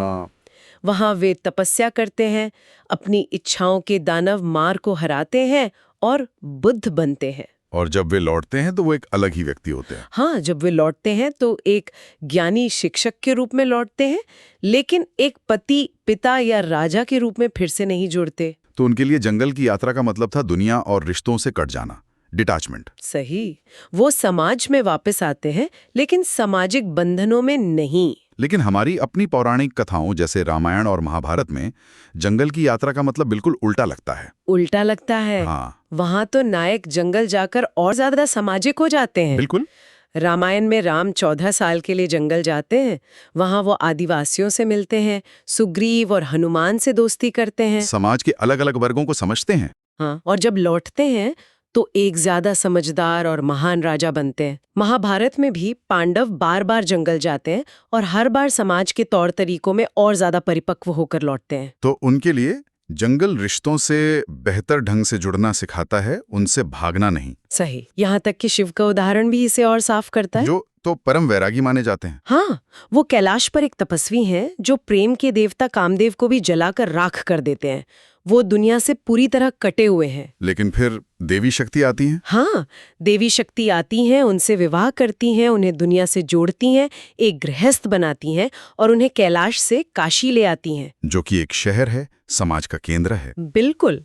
वहाँ शिव दूसरों की जरूरतों और दुखों के प्रति संवेदनशील बनते हैं। तो अगर लक्ष्य दुनिया से भागना नहीं है, बल्कि करुणा के साथ उससे जुड़ना है, तो फिर अंतिम मानसिक अवस्था क्या है? यहाँ पर 3 तरह के स्वर्ग की जो बात की गई है, वो इस विचार को बहुत अच्छे से समझाती हैं। हाँ, ये बहुत सुंदर रूपक है। ये 3 स्वर्ग असल में 3 अलग अलग मानसिक अवस्थाएं हैं। ओके। पहला है इंद्र का स्वर्ग। ये अपनी इच्छाओं और भूख को पूरा करने की जगह है। यहाँ हर सुख है, हर भोग है, यानी जिसे हम आम भाषा में ऐश करना कहते हैं, जहाँ सब कुछ अपनी खुशी के लिए है। लेकिन इसमें एक समस्या भी तो है। बिल्कुल। यहाँ हमेशा असुरक्षा बनी रहती है। इंद्र हमेशा डरे रहते हैं कि कोई ऋषि तपस्या करके उनका सिंहासन छीन लेगा या कोई असुर आक्रमण कर देगा। हाँ, ये वो अवस्था है जहां हम चीजें तो पा लेते हैं लेकिन उन्हें खोने के डर से कभी मुक्त नहीं हो पाते। ठीक है, और दूसरा स्वर्ग? दूसरा है शिव का कैलाश। ये इच्छाओं और भूख से पूरी तरह ऊपर उठ जाने की जगह है। यहाँ कोई डर नहीं, कोई असुरक्षा नहीं, परम शांति है। तो ये बिल्कुल विपरीत हो गया। कोई इच्छा नहीं, कोई डर नहीं, लेकिन कोई जुड़ाव भी नहीं। सही समझे, पूरी तरह से डिटैचमेंट। यहाँ शांति तो है लेकिन अकेलापन भी है, कोई लेन देन नहीं है। और फिर तीसरा? और फिर आता है तीसरा स्वर्ग, विष्णु का वैकुंठ। यही गीता का आदर्श है। अच्छा। वैकुंठ में आप अपनी इच्छाओं और भूख से ऊपर उठते हैं, लेकिन इसलिए नहीं कि आप उदासीन हो गए हैं, बल्कि इसलिए क्योंकि आप दूसरों की इच्छाओं, उनकी भूख और उनके डर को समझने लगते हैं। वाह, यानी यहाँ शांति और समृद्धि दोनों एक साथ हैं, क्योंकि आपकी खुशी सिर्फ आप पर नहीं बल्कि दूसरों की भलाई पर भी निर्भर करती है। बिल्कुल। तो एक तरह से इंद्र का स्वर्ग लालच का, शिव का कैलाश वैराग्य का, और विष्णु का वैकुंठ करुणा का प्रतीक है। बहुत बढ़िया कहा आपने। हमारे रोजमर्रा के जीवन में भी तो हम इन तीनों अवस्थाओं के बीच झूलते रहते हैं। बात तो सही है। और विष्णु का जो पूरा किरदार है वो इसी करुणा को दिखाता है। वो एक ऐसे भगवान है जो राम और कृष्ण के रूप में अवतार लेते हैं, तो वो सर्वशक्तिमान होकर नहीं आते। हाँ, वो कमजोर दिखते हैं, उन्हें दुख होता है, वो रोते हैं। उन्हें दूसरों की, हनुमान, सुग्रीव, पांडवों की जरूरत पड़ती है। ये विचार ही कितना क्रांतिकारी है कि भगवान को हमारी जरूरत है। आमतौर पर तो भक्त को ही भगवान की जरूरत होती है। यही तो गीता का सबसे अनूठा विचार है। जब भगवान को आपकी जरूरत महसूस होती है तो आप खुद को महत्वहीन महसूस नहीं करते। यह एक ऐसा रिश्ता है जहां सिर्फ दिया नहीं जा रहा बल्कि लिया भी जा रहा है। एक दूसरे पर निर्भरता है। यही बिना शर्त का प्रेम है। हाँ, जहां प्रेम करना ही अपने आप में एक पुरस्कार बन जाता है। इसे ही आत्मरति कहा गया है, कर्म के आनंद में ही रम जाना। तो अगर वैकुंठ जैसी करुणा की अवस्था तक पहुंचना है जहां हम दूसरों के दुख दर्द को समझ सकें, तो इसका रास्ता क्या है? यहाँ ध्यान और दर्शन का फर्क बहुत दिलचस्प हो जाता है। हाँ, ये साधना के दो अलग अलग रास्ते हैं। बौद्ध परंपरा में ध्यान पर बहुत जोर है। ध्यान का मतलब है आंखें बंद करके अपने भीतर उतरना, अपने मन की गहराइयों में जाना। इसका लक्ष्य निर्वाण है। सही। ये महसूस करना कि मैं का जो विचार है, जो अहंकार है, वो भी मन की ही एक रचना है, एक भ्रम है। लेकिन गीता का रास्ता इससे अलग कैसे है?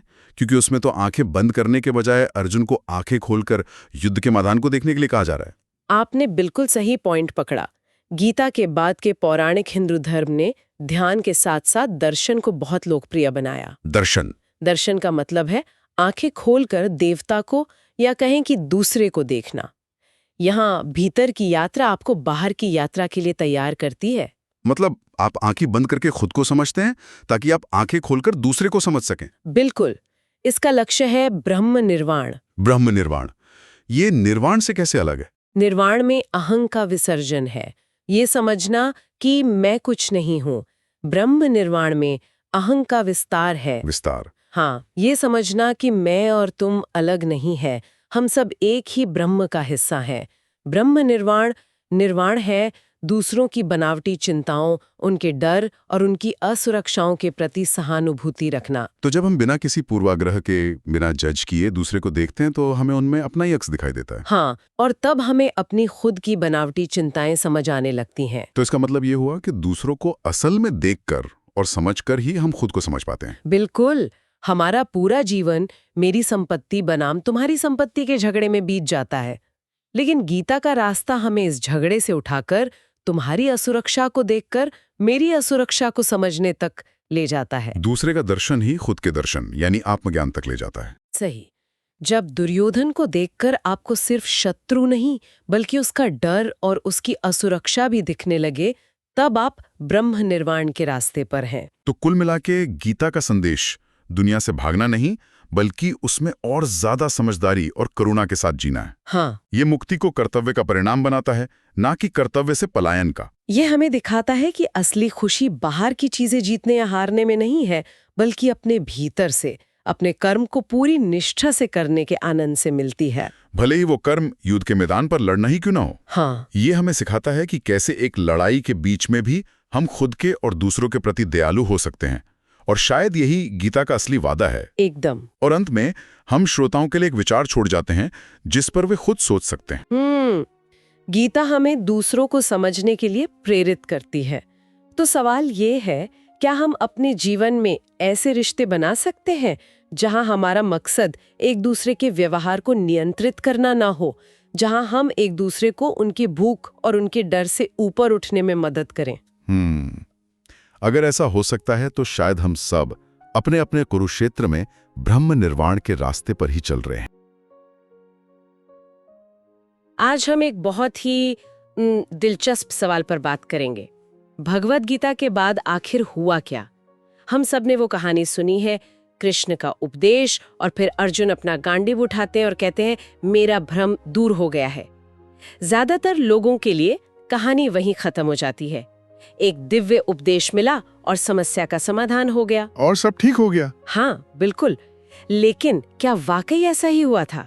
क्या वो ज्ञान एक, कह सकते हैं, जादुई गोली थी जिसने अर्जुन को हमेशा के लिए बदल दिया? यही तो सबसे बड़ा सवाल है। हमारे पास देवदत्त पटनायक की किताब माई गीता के कुछ हिस्से हैं जो इस आम धारणा को पूरी तरह से पलट देते हैं। आज की हमारी चर्चा का मकसद यही समझना है कि गीता के परम ज्ञान के बाद भी अर्जुन का संघर्ष क्यों जारी रहा, और ये भारतीय दर्शन में पूर्णता, या जिसे परफेक्शन कहते हैं, उस विचार के बारे में हमें क्या सिखाता है। तो चलिए इस कहानी की उन परतों को खोलते हैं जिन्हें अक्सर नजरअंदाज कर दिया जाता है। ये बात बहुत फैसिनेट करती है, क्योंकि कहानी उस एक पल पर खत्म होती ही नहीं है। अर्जुन कहते तो हैं नष्टो मोह स्मृतिर्लब्धा, मेरा भ्रम दूर हो गया है, लेकिन उनकी जो काम है वो कुछ और ही कहानी बताते हैं। अच्छा। युद्ध के दौरान ऐसे कई कई मौके आते हैं जब वो फिर से उसी दुविधा में फंस जाते हैं। भीष्म को सामने देखकर उनके हाथ कांपने लगते हैं। अपने गुरु द्रोण पर उन पर वार करने में वो हिचकिचाते हैं। मतलब उपदेश के बाद भी? हाँ, उपदेश के बाद भी। यहां तक कि जब निहत्थे कर्ण का वध करने का मौका आता है तब भी वो हिचकते हैं, और कृष्ण को उन्हें फिर से उकसाना पड़ता है। तो मतलब वो उपदेश उनके दिमाग में तो था, लेकिन दिल और शरीर की जो पुरानी आदतें थीं, पुरानी भावनाएं, वो बार बार हावी हो रही थीं। बिल्कुल। ये ऐसा ही है जैसे किसी को सैद्धांतिक तौर पर पता हो कि तैरना कैसे है, पर पानी में उतरते ही घबराहट होने लगती है। तो इसका मतलब ये हुआ कि गीता कोई वन टाइम फिक्स नहीं थी? बिल्कुल नहीं। असल में वो एक प्रक्रिया की शुरुआत थी, अंत नहीं। और इसका सबसे बड़ा सबूत हमें मिलता है युद्ध के बाद। जब सब कुछ खत्म हो जाता है, पांडव जीत जाते हैं, तब अर्जुन एक दिन कृष्ण के पास जाते हैं और एक बड़ी अजीब सी गुजारिश करते हैं। क्या? वो कहते हैं, हे कृष्ण, युद्ध के मैदान में उस तनाव के पल में आपने जो ज्ञान मुझे दिया था, मैं उसे भूल गया हूं। एक मिनट, वो भूल गए? हाँ। भगवान से मिला परम ज्ञान, जिसके आधार पे उन्होंने इतना बड़ा युद्ध लड़ा, वो उसे भूल गए? ये तो यकीन करना मुश्किल है। और कृष्ण की जो प्रतिक्रिया थी वो और भी ज्यादा हैरान करने वाली है। उन्होंने क्या कहा? वो थोड़े, कह सकते हैं, चिड़े हुए लगते हैं। पटनायक के अनुसार कृष्ण कहते हैं, क्या सच में तुम्हें मेरी बातों पर पूरा भरोसा नहीं था? वो कहते हैं, वो एक असाधारण पल था। मैं योग की उच्चतम अवस्था में था। अब मैं उन बातों को ठीक वैसे ही नहीं दोहरा सकता। वाह। वो पल, वो संदर्भ, वो दिव्यता अब जा चुकी है। तो इसका मतलब ये है कि ज्ञान सिर्फ शब्दों का खेल नहीं है। वो किस समय, किस हालात में और किस चेतना की अवस्था में दिया जा रहा है, ये भी उतना ही जरूरी है। बिल्कुल। तो क्या कृष्ण ने उन्हें फिर कुछ नहीं बताया? उन्होंने बताया, लेकिन वो भगवद गीता नहीं थी। उन्होंने जो सुनाया उसे अनुगीता कहा जाता है। अनुगीता? हाँ, मतलब गीता के बाद आने वाली गीता। ये महाभारत के अश्वमेध एक पर्व में मिलती है, और ये भगवद गीता से लगभग दोगुनी लंबी है। इसमें 36 अध्याय हैं। दोगुनी लंबी? जी, लेकिन ये उतनी सीधी और स्पष्ट नहीं है। इसमें ज्ञान की खोज को बहुत सारे रूपकों के जरिए समझाया गया है, जैसे कोई एक जंगल से दूसरे रहस्यमयी जंगल में भटक रहा हो। और इसमें भक्ति योग पर उतना जोर नहीं है जितना कर्म और ज्ञान पर है। एक तरह से ज्यादा बौद्धिक और जटिल उपदेश है। हाँ, कह सकते हैं। ये तो बहुत दिलचस्प है।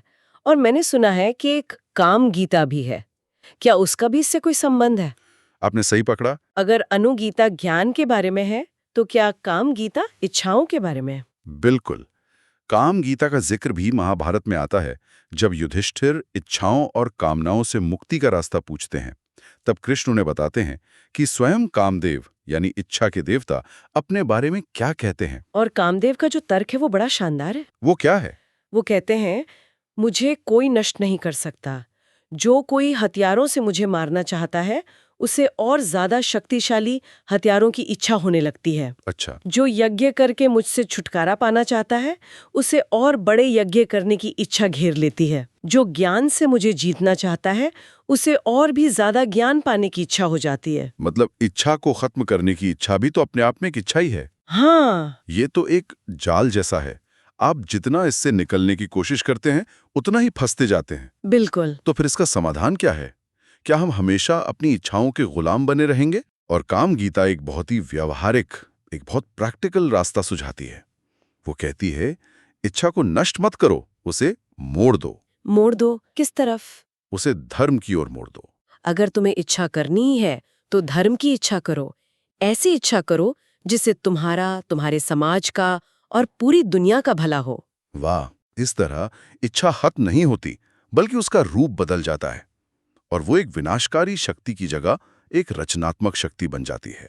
ये मानवीय स्वभाव को स्वीकार करने वाला दर्शन है, उसे दबाने वाला नहीं। एकदम। तो अर्जुन के मामले में भी यही हुआ। ज्ञान मिलने के बाद भी उनकी मानवीय इच्छाएं, उनका डर, उनकी असुरक्षाएं खत्म नहीं हुईं। वो बस एक नए नजरिए के साथ उनसे जूझ रहे थे। लेकिन कहानी में इससे भी बड़ा एक मोड़ आता है ना? हाँ। अर्जुन की यात्रा युद्ध के बाद भी खत्म नहीं होती, यहाँ तक कि मृत्यु के बाद भी नहीं। हाँ, और ये शायद सबसे चौंकाने वाली बात है इस पूरी कहानी में। भगवद गीता का ज्ञान सीधे कृष्ण से पाने के बावजूद जब अर्जुन की मृत्यु होती है तो वो सीधे स्वर्ग नहीं जाते। नहीं जाते? नहीं, उन्हें पहले नरक के दर्शन कराए जाते हैं। क्या? नरक में? अर्जुन, जिसने भगवान से सीधे बात की और धर्म के लिए युद्ध लड़ा? जी हाँ, अर्जुन। ये कैसे हो सकता है? मतलब किस पाप के लिए? उनके कर्मों के फल के लिए। उन्होंने युद्ध में छल का सहारा लिया था, भले ही वो कृष्ण के कहने पर था। उनमें अहंकार और असुरक्षा बाकी थी। कहानी के अनुसार उन्हें अपने पापों का हिसाब चुकाने के लिए कुछ समय नरक में बिताना पड़ता है। जब उनके पाप धुल जाते हैं तभी वो अपने पिता इंद्र के स्वर्ग में प्रवेश कर पाते हैं। ये दिखाता है कि कर्म का सिद्धांत कितना कठोर है। वो किसी के लिए नहीं बदलता, चाहे वो अर्जुन ही क्यों ना हो। सही कहा। दिव्य ज्ञान आपको कर्म के फल से छूट नहीं देता, बल्कि उसे समझने और स्वीकार करने की शक्ति देता है। बिल्कुल। ये पूरी बात पूर्णता, या जिसे हम परफेक्शन कहते हैं, हमारे उस विचार पर ही सवाल उठाती है। हम सोचते हैं कि एक बार ज्ञान मिल गया तो व्यक्ति परफेक्ट हो जाता है, लेकिन अर्जुन का उदाहरण दिखाता है कि ऐसा नहीं है। ये एक बहुत बड़ा और गहरा सवाल है, और मजे की बात यह है कि ज्यादातर भारतीय भाषाओं में अंग्रेजी के शब्द परफेक्ट का कोई सीधा सीधा अनुवाद है ही नहीं। अच्छा। हम उत्तम या पूर्ण जैसे शब्दों का इस्तेमाल करते हैं, लेकिन परफेक्ट का जो विचार पश्चिम में है वैसा यहाँ नहीं है। अब्राहमिक धर्मों में परफेक्शन से पतन की कहानी है, जैसे आदम और हव्वा का अदन के बाग से निकलना। यूनानी पौराणिक कथाओं में अव्यवस्था से व्यवस्था की ओर जाने की यात्रा है। और भारत में यहाँ का नजरिया क्या है? यहाँ का नजरिया चक्रीय है। यहाँ पूर्णता कोई मंजिल नहीं है, बल्कि एक अस्थिर अवस्था है। एक ऐसी अवस्था जिसे बनाए रखने की भारी कीमत चुकानी पड़ती है। इसका सबसे अच्छा उदाहरण शायद राम राज्य का है। बिल्कुल। राम राज्य को अक्सर एक आदर्श, एक परफेक्ट शासन माना जाता है, जहाँ सब कुछ प्रेडिक्टेबल और शुद्ध है। बिल्कुल। लेकिन क्या वाकई ऐसा था? यही तो सवाल है। हाँ, राम राज्य में भी तो समस्याएं थीं। जैसे वो कहानी है जहाँ एक ब्राह्मण का बेटा समय से पहले मर जाता है। बिल्कुल। और उसकी वजह क्या बताई जाती है? क्योंकि शंभुक नाम का एक निम्न जाति का व्यक्ति तपस्या करके नियमों को तोड़ रहा है। हाँ। तो उस परफेक्ट व्यवस्था को बनाए रखने के लिए राम को क्या करना पड़ता है? उन्हें एक निर्दोष तपस्वी शंभुक का वध करना पड़ता है। और एक और उदाहरण देखिए, लोग रावण के महल में रह चुकी सीता के चरित्र पर गपशप करते हैं। अपने परफेक्ट राज्य और परफेक्ट राजा की छवि को बनाए रखने के लिए राम को क्या करना पड़ता है? अपनी निर्दोष पत्नी का त्याग। तो सोचिए, मतलब उस तथाकथित पूर्णता को हासिल करने और बनाए रखने की कीमत बहुत भयानक है। हिंसा और अन्याय। हाँ। तो ये परफेक्ट राज्य असल में उन लोगों के त्याग और बलिदान पर टिका है जिन्हें इस व्यवस्था से बाहर रखा गया है। एकदम सली। ठीक वैसे ही जैसे इंद्र का स्वर्ग हमेशा क्रोधित असुरों से घिरा रहता है जो उस व्यवस्था को चुनौती देते हैं। पूर्णता यहाँ एक स्थिर, स्थायी चीज नहीं है, बल्कि एक तनावपूर्ण और नाजुक संतुलन है जिसे बनाए रखने के लिए लगातार हिंसा करनी पड़ती है। और गीता शायद हमें इसी हिंसक पूर्णता के मोह से बाहर निकालना चाहती है। मुझे भी यही लगता है। ठीक है, तो अगर गीता का लक्ष्य अर्जुन को परफेक्ट बनाना नहीं था, तो फिर क्या था? अगर पूर्णता एक भ्रम है, तो फिर उस पूरे उपदेश का असली मकसद क्या था? यहीं पे वो 3 योग वाला विचार आता है ना? कर्म, भक्ति और ज्ञान। हाँ, कृष्ण अर्जुन को कोई एक समाधान नहीं देते। वो उन्हें 3 रास्ते दिखाते हैं, या यूं कहें कि जीवन जीने के 3 आयामों को समझाते हैं। पहला है कर्मयोग, यानी हमारे काम, हमारा आचरण। ठीक है। दूसरा है भक्ति योग, यानी हमारी भावनाएं, हमारा जुड़ाव। और तीसरा है ज्ञान योग, यानी हमारी समझ, हमारी पहचान। और कृष्ण कहते हैं कि ये तीनों अलग अलग नहीं है। नहीं, वो कहते हैं कि ये एक दूसरे से जुड़े हुए हैं। इसे थोड़ा और आसानी से समझाएंगे, जैसे ये तीनों असल जिंदगी में एक साथ कैसे काम करते हैं? जरूर। सोचिए, अगर आपके पास सिर्फ कर्म योग है लेकिन भक्ति और ज्ञान नहीं, तो आप बस एक मशीन की तरह काम करते रहेंगे, बिना किसी भावना या समझ के। हाँ। और अगर आपके पास सिर्फ भक्ति है लेकिन कर्म और ज्ञान नहीं, तो आप भावनाओं में बहते रहेंगे लेकिन दुनिया में कोई ठोस योगदान नहीं दे पाएंगे। और अगर सिर्फ ज्ञान है लेकिन कर्म और भक्ति नहीं, तो आप एक अलग थलग ज्ञानी बन जाएंगे जिसका ज्ञान किसी के काम नहीं आएगा। तो एक सच्चा योगी वो है जो तीनों को साधता है। हाँ, जो एक ही समय में सही काम करता है, कर्म, दूसरों के प्रति करुणा महसूस करता है, भक्ति, और जीवन के बड़े सच को समझता है, ज्ञान। तो कृष्ण ने अर्जुन के सामने ये तीनों रास्ते एक विकल्प की तरह रखे। एक बहुत सुंदर उपमा दी गई है इसके लिए। कृष्ण इन 3 रास्तों को अर्जुन के सामने ऐसे परोसते हैं जैसे एक माँ अपने बच्चे के सामने थाली में अलग अलग तरह का भोजन परोसती है। अच्छा। अब ये अर्जुन पर है कि वो क्या खाना चाहता है, कितना खाना चाहता है, ये उसकी पसंद है।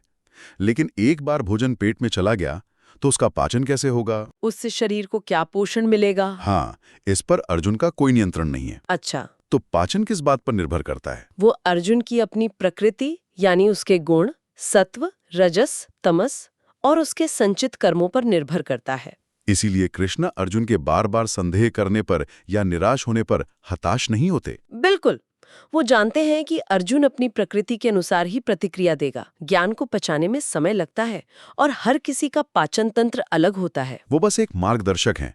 वो अर्जुन की यात्रा को उसकी जगह तय नहीं कर सकते। सही कहा।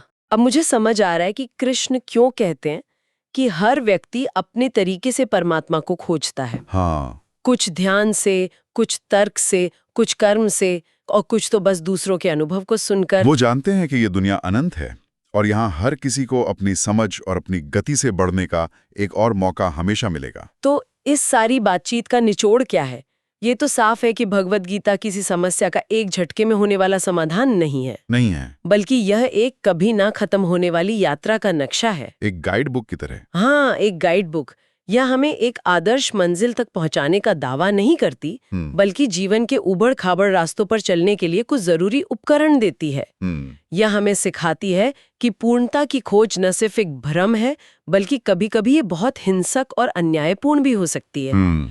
अर्जुन की कहानी हमें बताती है कि इंसान होना यानी संदेह करना, भूलना और बार-बार गिरकर उठना, ये सब आध्यात्मिक यात्रा का ही हिस्सा है, उससे अलग नहीं। और ये हमें आज के लिए एक बहुत महत्वपूर्ण सवाल के साथ छोड़ देता है। क्या? अगर पूर्णता हमारा लक्ष्य नहीं है, अगर भगवान का सीधा हस्तक्षेप भी एक परफेक्ट दुनिया नहीं बना सकता, और अगर हमारे सबसे बड़े नायक भी लड़खड़ाते हैं और नरक तक जाते हैं, तो फिर हमारे अपने रोजमर्रा के संघर्षों, हमारी महत्वाकांक्षाओं और हमारे कामों का असली उद्देश्य क्या होना चाहिए? अगर मंजिल परफेक्ट बनना नहीं है, तो फिर हम सब किस ओर दौड़ रहे हैं? ये एक ऐसा विचार है जिस पर शायद हम सभी को सोचने की जरूरत है। इसी के साथ हम पूर्ण करते हैं माई गीता की ये ज्ञानमयी यात्रा। यदि इस श्रृंखला ने आपके जीवन में नई सोच और प्रेरणा जगाई हो, तो कृपया वीडियो को लाइक करें और शेयर अवश्य करें। चैनल वाइज वॉलनट को सब्सक्राइब करें ताकि ऐसी ही ज्ञानवर्धक और आध्यात्मिक यात्राओं से जुड़े रह सकें। धन्यवाद। नमस्कार।